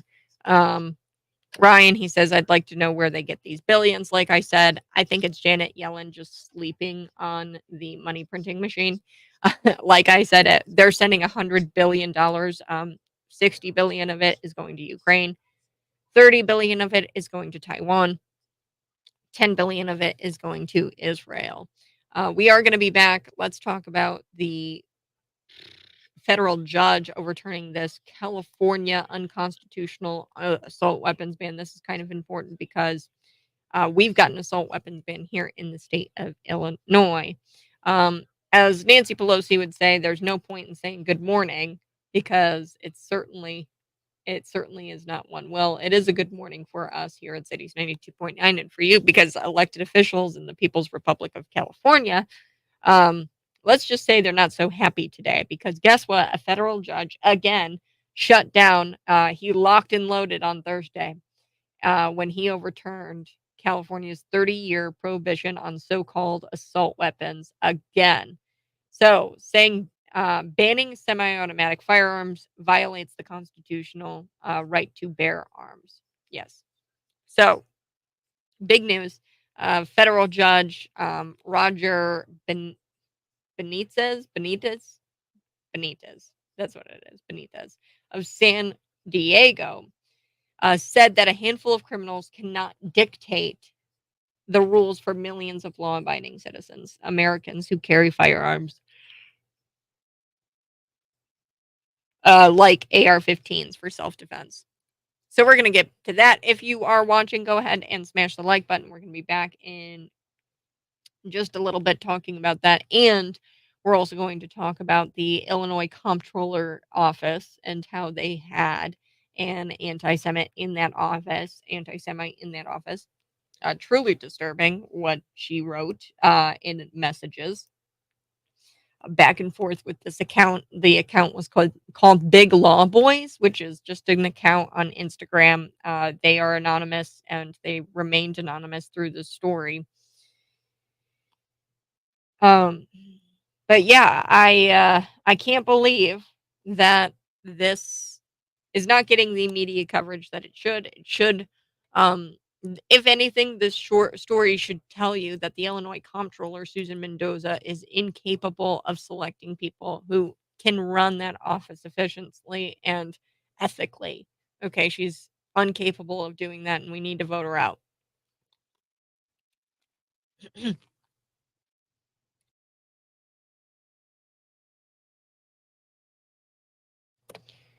morning. This is the Morning Buzz. Thanks so much for joining me. And yes, as Nancy Pelosi would say, there's no point in saying good morning because it certainly is not one. You guys remember when she said that, right? Well, it is a good morning for us here at Cities 92.9 because elected officials in the People's Republic of California, let's just say they're not too happy this morning. They're not happy today because guess what? A federal judge came in locked and loaded on Thursday and he overturned California's 30-year prohibition on so-called assault weapons. Now, we have a ban very similar to what California's got going on here in the state of Illinois. But this federal judge, he overturned this prohibition, this 30-year prohibition on so-called assault weapons again.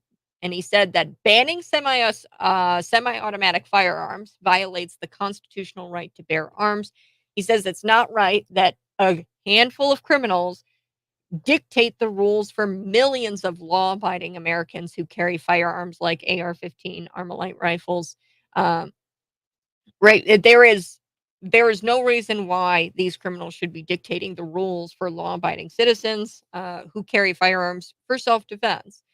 So you mean politicians can't just take away my constitutional rights because criminals break the law? Wow, who would have guessed? I'll be back talking about this federal judge next on the other side. This is the Morning Buzz.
It's a wonderful morning. Good morning. If you're watching, go ahead and smash the like button. We're going to be back with Jerry Vogler.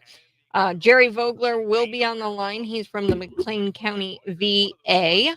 We've got a few things we've got to talk about. Plus, U.S. District federal judge, a federal judge out of California, San Diego. His name is Roger Benitez. And he said, look, a handful of criminals cannot dictate the rules of millions of law abiding Americans who have AR 15s for self defense. And, I've never really understood this. If you really care about criminals abusing the Second Amendment, then you'd go after handguns. Why are they going after, like, AR 15s? Those aren't commonly used in crimes. Okay. When you look at the shootings, it's all handguns. But I think we all know what they're really trying to do here. And we're going to go through this 30-year prohibition on so-called assault weapons. And it mirrors what's going on here in the state of Illinois with our assault weapons ban that was upheld by the Illinois Supreme Court because they suck. So we're going to be back here on the buzz in just a little bit. Smash the like button if you're watching and share this out with your friends.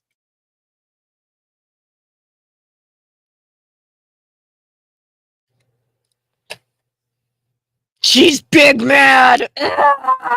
AOC, she's so upset about Byron Donalds possibly becoming the Speaker of the House. I don't think that he's actually going to be Speaker of the House, folks. This is a dream I have. Byron Donalds going to be the Speaker of the House. Now, I think he might be the nominee, but I don't think that he's ultimately going to be voted on because there's a bunch of rhinos in the House. So also, Hamas caucus member ILHAN Omar, she lashes out at this reporter and she refuses to say Israel has the right to defend itself. Imagine how many people would be alive today in Europe and the Middle East if Donald Trump were still president. I'm just saying. They said that Donald Trump's going to crash the economy. He's going to start World War III, blah, blah, blah. Well, guess who crashed the economy and started World War III? It definitely wasn't Donald. So let's get to it. The district Judge Roger Benitez of San Diego. He said a handful of criminals should not dictate the rules of for millions of law-abiding Americans who carry firearms like AR-15 rifles for self-defense. AR-15s, it's not assault rifle. This is Armalite rifles. A lot of people carry these for self-defense. They keep them in their homes. You can't in the state of Illinois because they're banned. California, they beat us to it, actually. It was a 30-year prohibition on so-called assault weapons. And again, the federal judge has locked and loaded because on Thursday, he overturned that so-called assault weapons ban. So hopefully a federal judge takes a look at our case, does the same thing, saying banning semi-automatic firearms violates the constitutional right to bear arms. That's what the judge said. He goes, look, this violates the constitutional right to bear arms. So you mean that a bunch of politicians can't take away our constitutional rights because some criminals break laws? Wow, who would have guessed that, right? And I've never understood this because if they really cared about criminals abusing the Second Amendment, using guns, right, they'd go after handguns. Why would they go after assault weapons, so-called assault weapons? Why would they go after these higher capacity magazines when those aren't used in crimes? It's all handguns. Look at Chicago, right? It's all handguns. It's all gang violence between really Black teenagers, like ages 12 to 15. That's where we're starting to see most of the gun crimes in Chicago, at least, committed are with handguns, stolen handguns typically, or non-FOID holders, right? Like they're 15 years old. Of course, they don't have a FOID card. So these are not law-abiding citizens and they use handguns. Why are they going after the rifles when the rifles aren't used in a lot of these crimes? So anyway, Benitez, that's the judge, he argued that the 1989 law, that's how far back this prohibition on so-called assault weapons goes.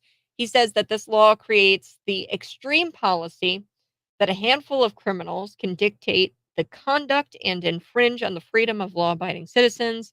He says California's answer to the criminal misuse of a few is to disarm many good residents. He says that this was a knee-jerk reaction, and you know, this is constitutionally untenable, just as it was 250 years ago. Okay, you can't take people's guns away. It's the Second Amendment. Shall not be infringed is pretty clear. So the California Attorney General already filed, of course, a notice of appeal immediately after arguing that the decision is dangerous and, quote, misguided. So the Attorney General prioritizes most of his day for efforts in trying to trans the kids. Okay, he tries to trans the kids all the time in California, but we see he's able to pencil in some time to go after the Second Amendment the other day. So a lot of the times he goes after the kids and he tries to trans them up, but sometimes he goes after the Second Amendment as well. The Attorney General said in a statement, "Weapons of war have no place in California streets." Weapons of war. This has been a state law in California for decades, and we will continue to fight for our authority to keep our citizens safe from firearms that cause mass casualties. Okay, safe? Like, come on. Come on. We know that the crime is rampant in California. It's probably why the crime is rampant in California, is because you have this 30-year law in place. Even if they were weapons of war, which they are not, do people not understand how many people's lives would have been saved when Hamas invaded Israel? Okay. I'm just saying, when Hamas invaded Israel, wouldn't it have been nice for all of these, Israelis to be carrying AR-15s strapped around their shoulder? It would have been nice, right? It has nothing to do with waging war, but everything to do with protecting yourself against evil people. This Attorney General is what I would call a loose cannon. He's rabid. California's assault weapons restrictions remain in effect until the U.S. Courts of Appeals for the Ninth Circuit can hear the state's appeal, even though the judge said that it was unconstitutional. So the judge previously declared that this ban was unconstitutional back in 2021. You might have remembered me doing the story on this, but because of the Supreme Court's 2022 New York case, the Ninth Circuit vacated that ruling and later ordered the judge to reconsider the case. So, I mean, we've got a federal judge, and they're just going around him. They keep going around him saying that, oh, this, that, and the other. So, yeah, the lack of self-awareness is just revolting at this point. I mean, this is just wild. The California commies, they just want to take the guns away. And good on the judge, though. Good on the judge. And I'm just going to say the fact that it took 30 years to even get this far is also a slap in the face. Why is this been a standing law for 30 years?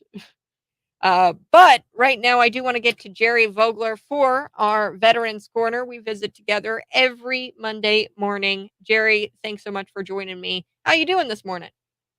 I'm doing great. It's a little bit of a chilly morning, but it is beautiful outside. Oh, yeah, and it's going to get up, I think it's supposed to get up to 67, which is pretty nice. I see all kinds of places.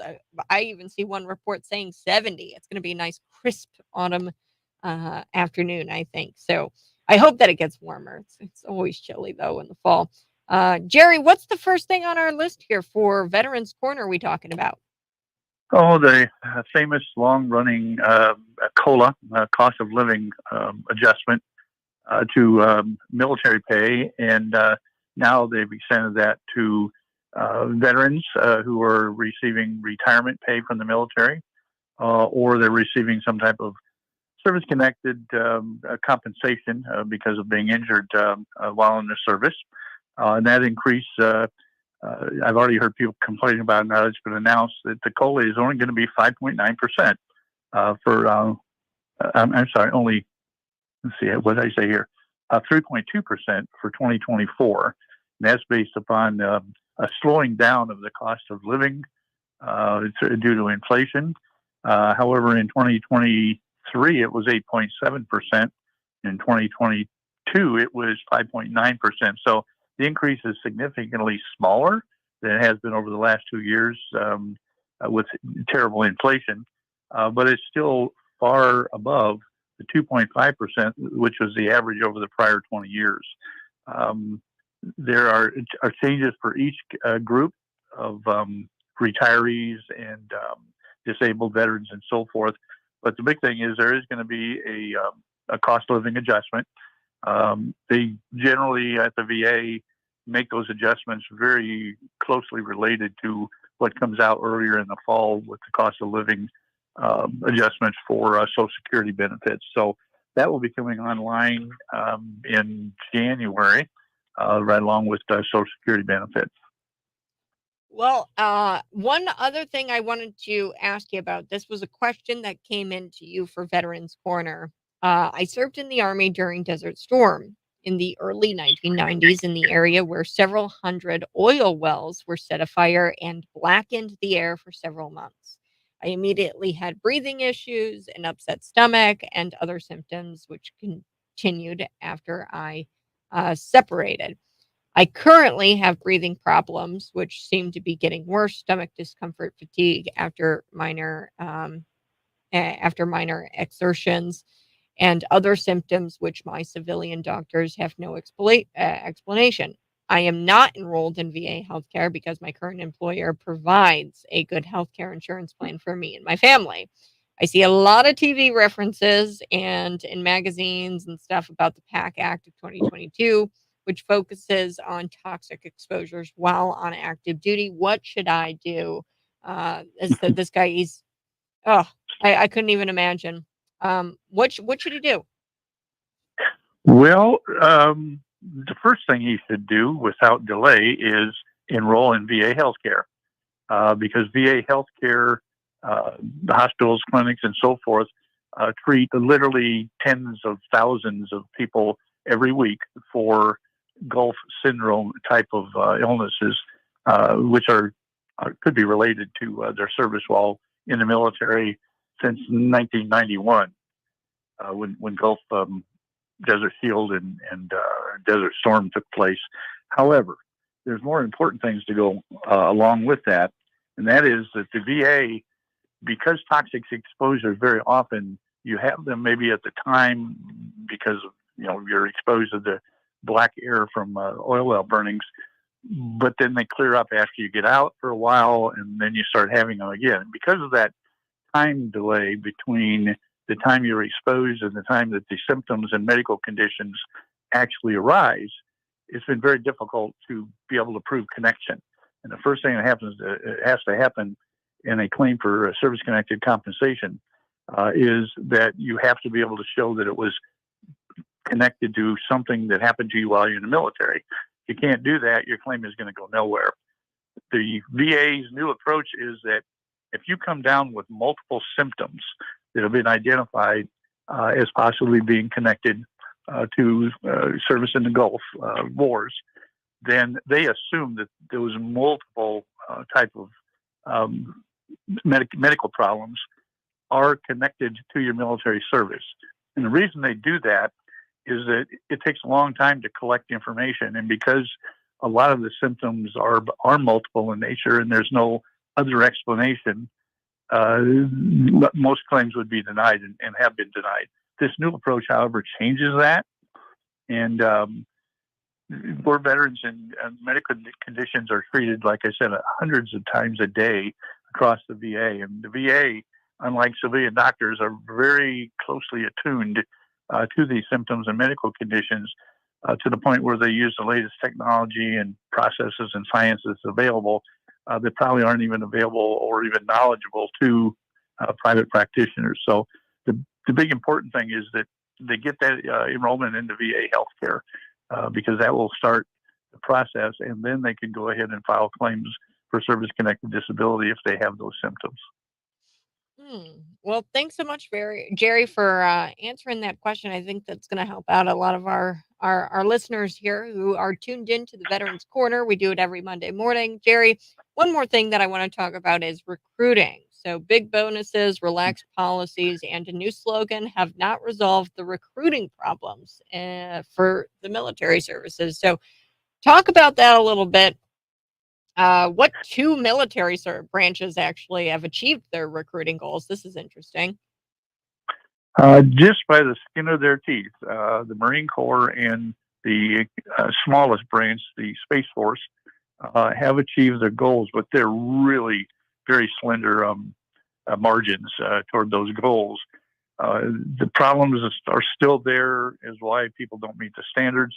Only about 25% of the young men and women can get through either the weight standard, the past drug use policy, and other obstacles that are put in there to make sure that those who are enlisting are the right people. The shortfalls have been going on since prior to the pandemic, but have really gotten worse since the pandemic. Bonuses of up to $140,000 for certain types of skill sets to incent recruits to come in and join are available out there, and that's still not having the desired effect of increasing recruiting new people into the military. The military has used a lot of different things. The Air Force has relaxed their tattoo policy where you couldn't have any visible tattoos and that sort of thing. But if this doesn't change, there are some, let's say, less attractive incentives. In fact, they will be kind of going back to the days of forced military service when we need to have large numbers. And that gap could be filled by existing people being what they call in the military stopgap or stop loss, which basically says, yes, I know that your enlistment has expired and you should be able to get out if you want. However, your military specialty is such that we're not going to let you out until we can get replacements and that sort of thing. Wow. And that happens in military occupations fairly regularly now.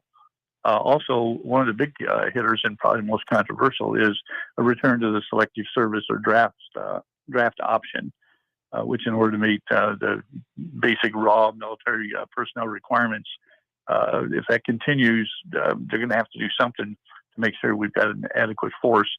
There is no clear answer, any place that anybody can look at. But with conflicts going on in the Middle East and the threat from China, with Taiwan and other places, may make desperate actions totally necessary in order to protect our country. Yeah, well, and I don't know. I not that this is a clear solution, but I think I'm just going to use a term here, wokeifying. I think that a lot of our listeners understand what that means. Creating a woke military is I don't think that our men and women can get behind that. And I don't know, your commentary of the quote of the day really points this out. And I like your quote of the day. So what's the quote of the day here, Jerry?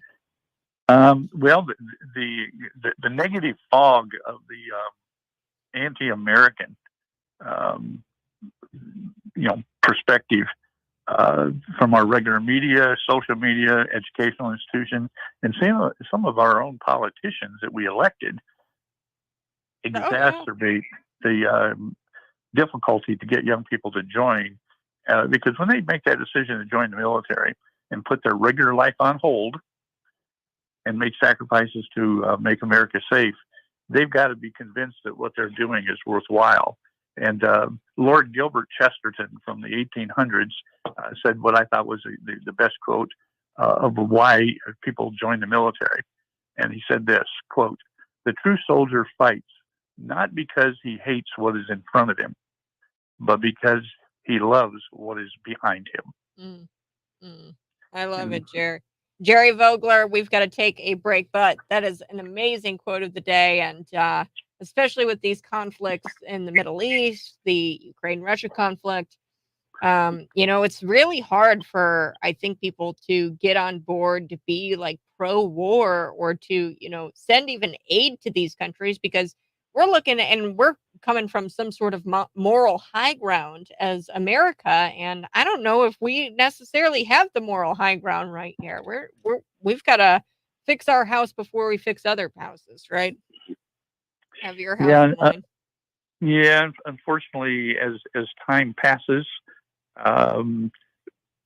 everybody looks back and tells a somewhat different story than what we experienced going through it. And sometimes it's an accurate change in what really went on. and sometimes it's just a continually political agenda that denigrates America and everything it stands for.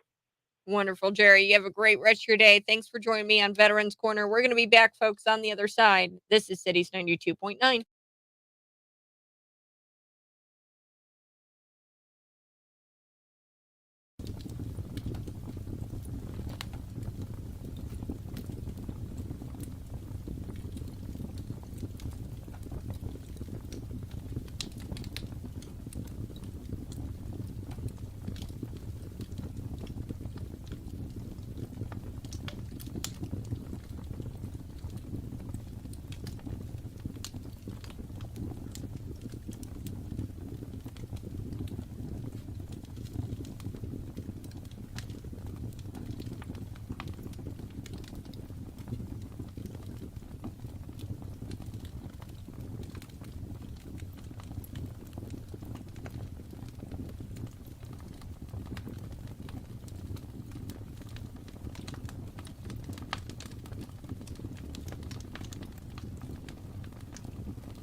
Good morning. Hey, thanks so much for tuning in. I so do appreciate it. We're going to get to the Hamas caucus member, ILHAN Omar. She lashes out at this reporter because the reporter just asked, hey, do you believe Israel has the right to defend itself? And she has an interesting answer for us. Also, I've got to tell you a little bit about Byron Donalds announcing that he's running for Speaker of the House, and social media influencer and former bartender AOC is not happy about that. We're going to talk a little bit about that. And all morning, you've heard it in the newscast, the Illinois Comptroller's Office is in scandal because one of their attorneys got out there and said some very anti-Semitic things to a Jewish man on Instagram. So I've got those messages, the screenshots, I've got the receipts, and what needs to be said is this: if Susanna Mendoza, if she is that incompetent, where she's filling her office full of these anti-Semites and she didn't know it, then she's too incompetent to be the Illinois comptroller. Like, what kind of vetting was done?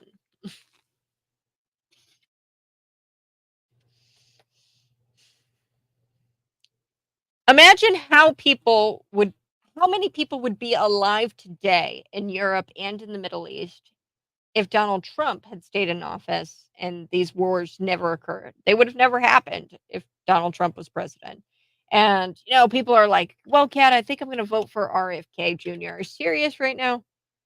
Serious right now? RFK Jr.? Really? The guy that's for abortion, taxpayer funded abortion, the guy that's also for an assault weapons ban, a federal assault. You're going to vote for that guy over Donald Trump, who we had peace. We had peace in the Middle East. We had peace in Europe. There would be so many people alive today had Donald Trump just stayed in office. I told you so. I'm just going to say it. I told you all so. Hamas caucus member Ilhan Omar, she's lashing out at this reporter because the reporter asked her, hey, do you believe Israel has the right to defend itself? She wouldn't even answer that, folks. Ilhan Omar, a sitting congresswoman. Yes, she married her brother. Byron Donalds announces that he's running for Speaker of the House. I don't think he's going to get it, folks. I think that we're going to wind up reinstating Kevin McCarthy. Maybe it's because I'm a pessimist, but Byron Donalds is now possibly going to be the nominee. It'd be great if he was Speaker of the House. I think that we should have elected him in the first place to the Speaker of the House back in January. It should have never been Kevin McCarthy. But Kevin McCarthy got in there with the standard of, hey, you have to give us what we want. Really not us what we want. You have to give the people what they want, which is single issue bills. That's the most important thing. Single issue bills where we're not lumping together spending on Ukraine, spending on Israel, spending on Taiwan all into one bill, and you have to vote yes or no on it.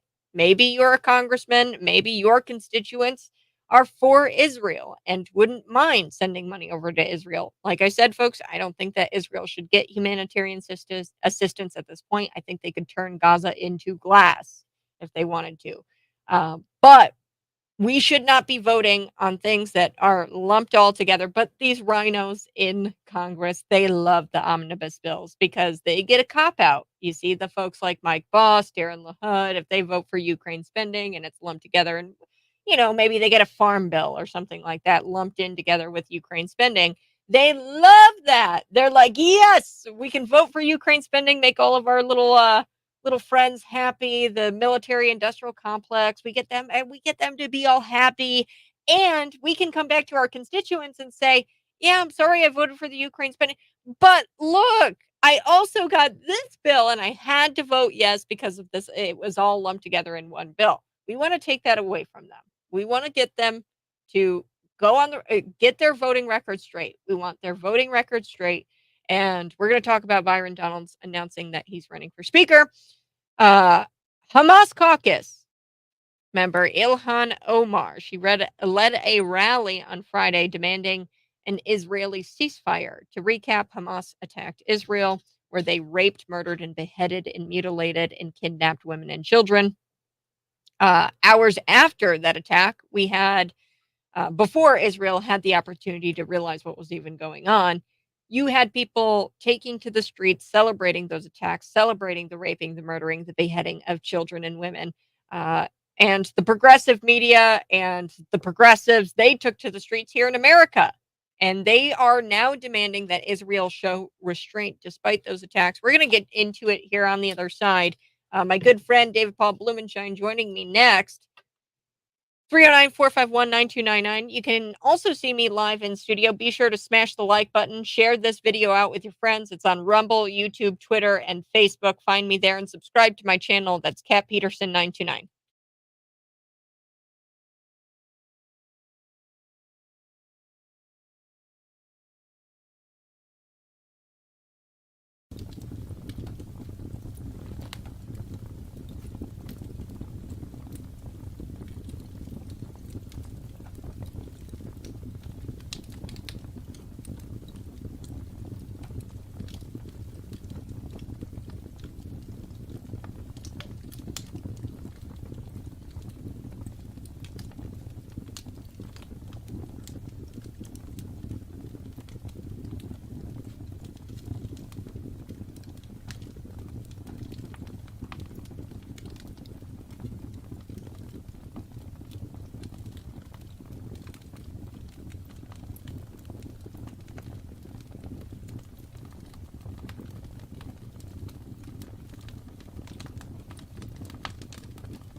Good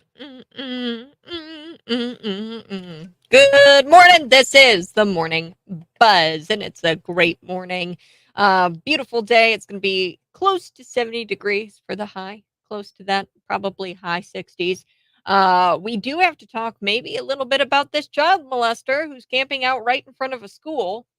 Yes, fentanyl, free fentanyl. That's what he wrote on his sign, and he's marketing that towards children right outside of the San Francisco school. He's a convicted child molester, convicted. And get what the San Francisco officials said about it. The police, a police captain looks at this media. The media asks, "What are you going to do about it?" He's got free fentanyl here and he's marketing it towards children with these signs outside of a school, and he's a convicted pedophile. And the cop looks at him and he says, "Well, he's in compliance with his sex registration with all of the components there. So he's 2,000 feet away from the school. There's nothing I can do." What do you mean there's nothing you can do? He's giving out free drugs to kids. He says free fentanyl for new users. That's what the sign says. And then he's also saying meth for stolen items. So if you steal things and bring it to him, he'll give you meth. Yes, that's the type of guy that we're allowing in America, and our San Francisco officials are doing nothing about that. Hamas caucus member ILHAN Omar, yes, she married her brother, held a rally on Friday demanding that the Israelis have a ceasefire, that they stop. But, like, here's the thing. Israel didn't start it. They're just defending themselves. If they stopped, then they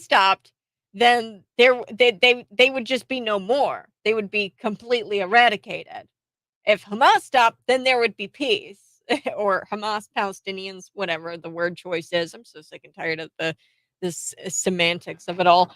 Joining me in studio, that's David Paul Blumenshine. How are you, David? I'm doing well. Oh, there it is. There The green button wasn't on. The green button is on and lit up. Kat, it's a wonderful fall morning. It is. Hey, Kat, I have a question for you. Mm-hmm.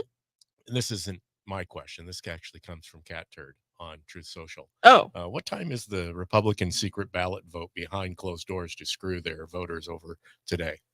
That's a question. Inquiry minds want to know. Well, that's why Jim Jordan is no longer the nominee. It was a backdoor secret vote where we don't get to know if they voted, because that secret vote, their names aren't out there. Now, we do know people like Don Bacon. There's been like 20 holdouts. We know that they voted against Jim Jordan. They voted against the American people. And, like, this is what peeves me off about this, is they are so hell-bent on keeping single issue bills out of Congress. They don't want those at all. That's what this is all about. Matt Gaetz is just pushing for some rules. They are determined to not represent the people of the United States. They do not like us. I mean, I don't care how many times you've seen one of these public officials at a pancake breakfast or wherever you see them at. They're not there because they are really concerned about you. They're concerned about keeping their jobs. Mm-hmm. That's what they do. You know, it'd be great if they used their God-given time, talent, and treasure to truly be out there as public servants, but that's not the case. You know, it's the reason I ran for office, and it will wear you out, Kat. I mean, these people do not like you. I mean, well, it's easier to take the lobbyist money and to continue taking the lobbyist money, and that's what this is all about. They don't want they want the multiple issue bills, because then they can go back to their constituents and say, look, I voted for this, and I didn't want to vote for the Ukraine spending, but I had to vote for the Ukraine spending because it's in this bill. Well, and it's the outcome. You can look at their Liberty score as far as how they represent you and how they vote. On the state level, you can go to sunshine.org, illinoissunshine.org, and you can look at the monies that are flowing into their campaign accounts. Where are they coming from? You know, we were talking about this earlier. Elections are truly bought anymore. I'm more convinced of that than ever before. Elections and candidates are manipulated.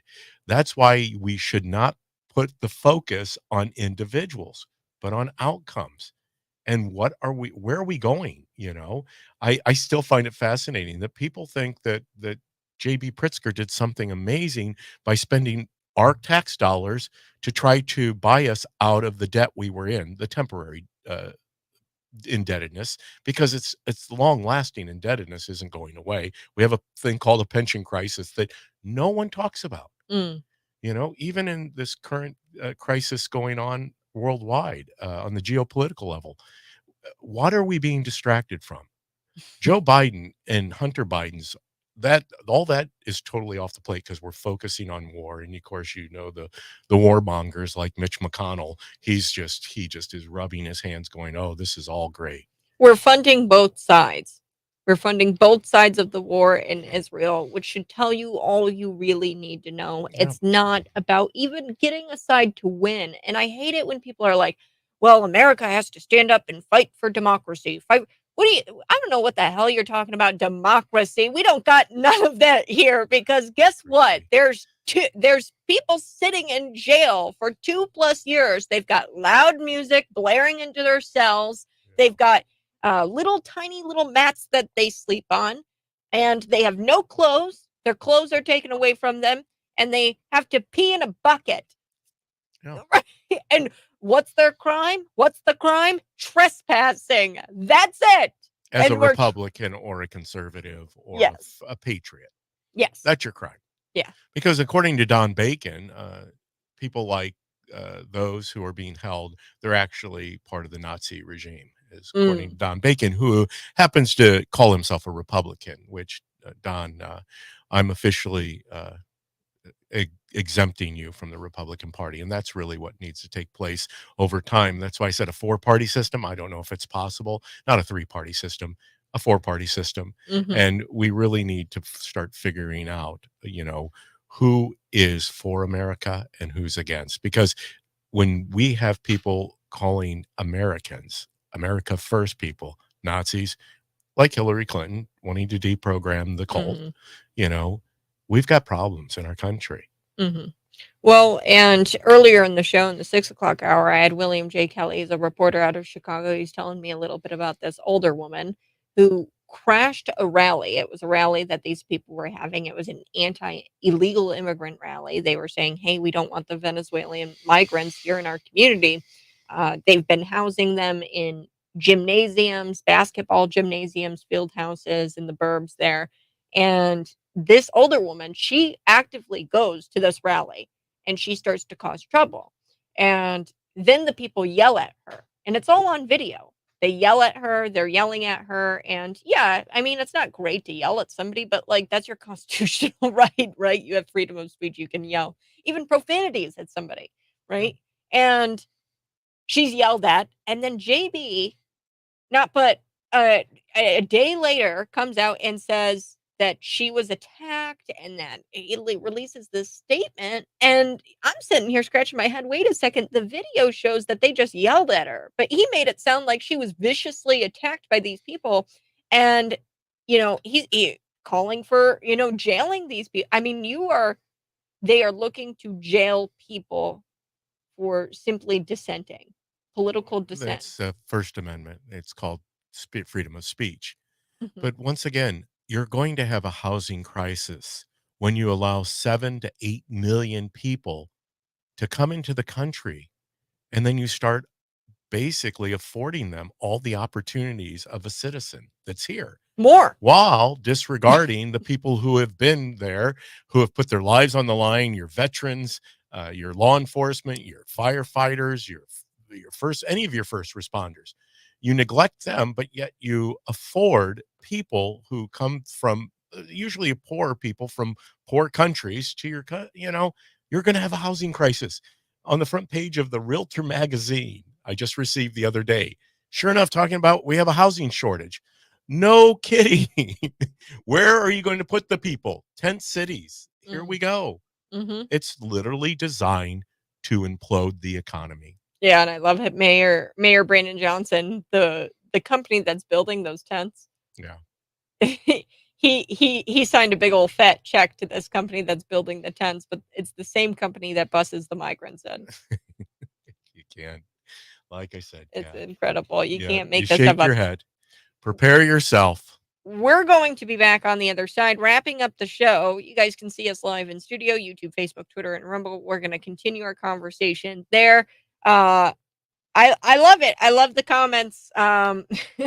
David, Paul, and Kat, God bless you guys. Have a great fall day. Yes, we are going to have a wonderful fall day. Highs in the 60s. I'm so excited.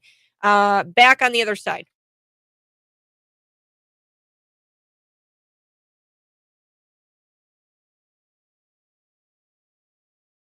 Good morning, folks. Thanks so much for tuning in. I so do appreciate it.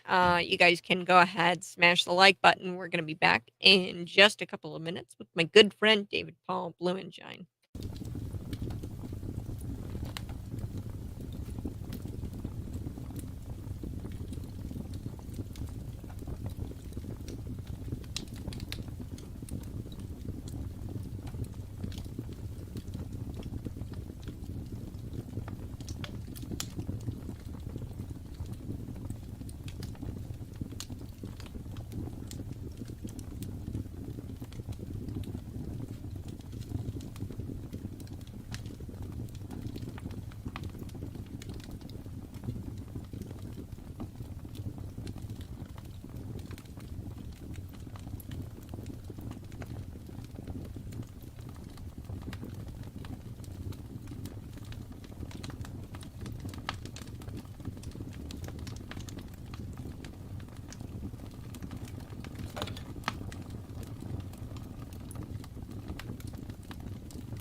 Good morning. Hey, folks. Thanks so much for tuning in. If you're watching, go ahead, smash the like button. Yes, we are going to be back talking a little bit about Byron Donalds. I wanted to mention him. I don't think, David, do you think that Byron is going to be the Speaker of the House? No, Byron is not going to be the Speaker of the House. Yeah. I mean, great guy, hopeful, definitely somebody for the future. Kind of like DeSantis was future president, and unfortunately, you got to stay back there. And I hope that I'm glad he put his name forward, but Jim Jordan is the guy for Speaker. We're going to get it wrestled around. I don't believe Kevin McCarthy's coming back. I don't think you don't think he'll be reinstated? Nope. I just don't see where we get a nominee that everybody agrees on. Well, and they're not going to agree on Kevin. There'll always be 8 holdouts. Yeah. The 8 people that said, you censure us, we don't care, discipline us, but we want to move the country forward. He had 9 months. You don't think that they're going to bend and reinstate Kevin? No. That's good. No. I would hope not.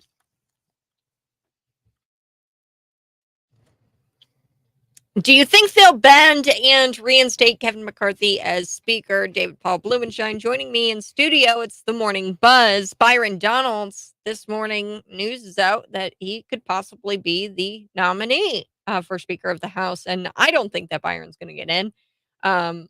Jim Jordan, through a secret vote, was ousted as their nominee, as the GOP nominee. David, do you think that there's a possibility that Kevin McCarthy could be reinstated? No. No. It's just not going to happen.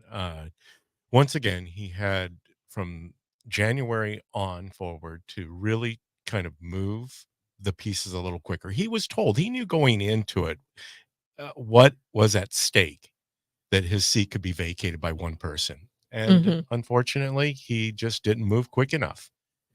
We need to move quickly. My gosh, we're giving billions away to everybody other than our own citizens. Yes.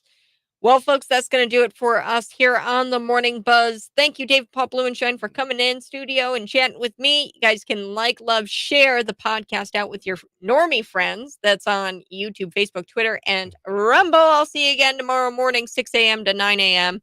Bye-bye. Love you.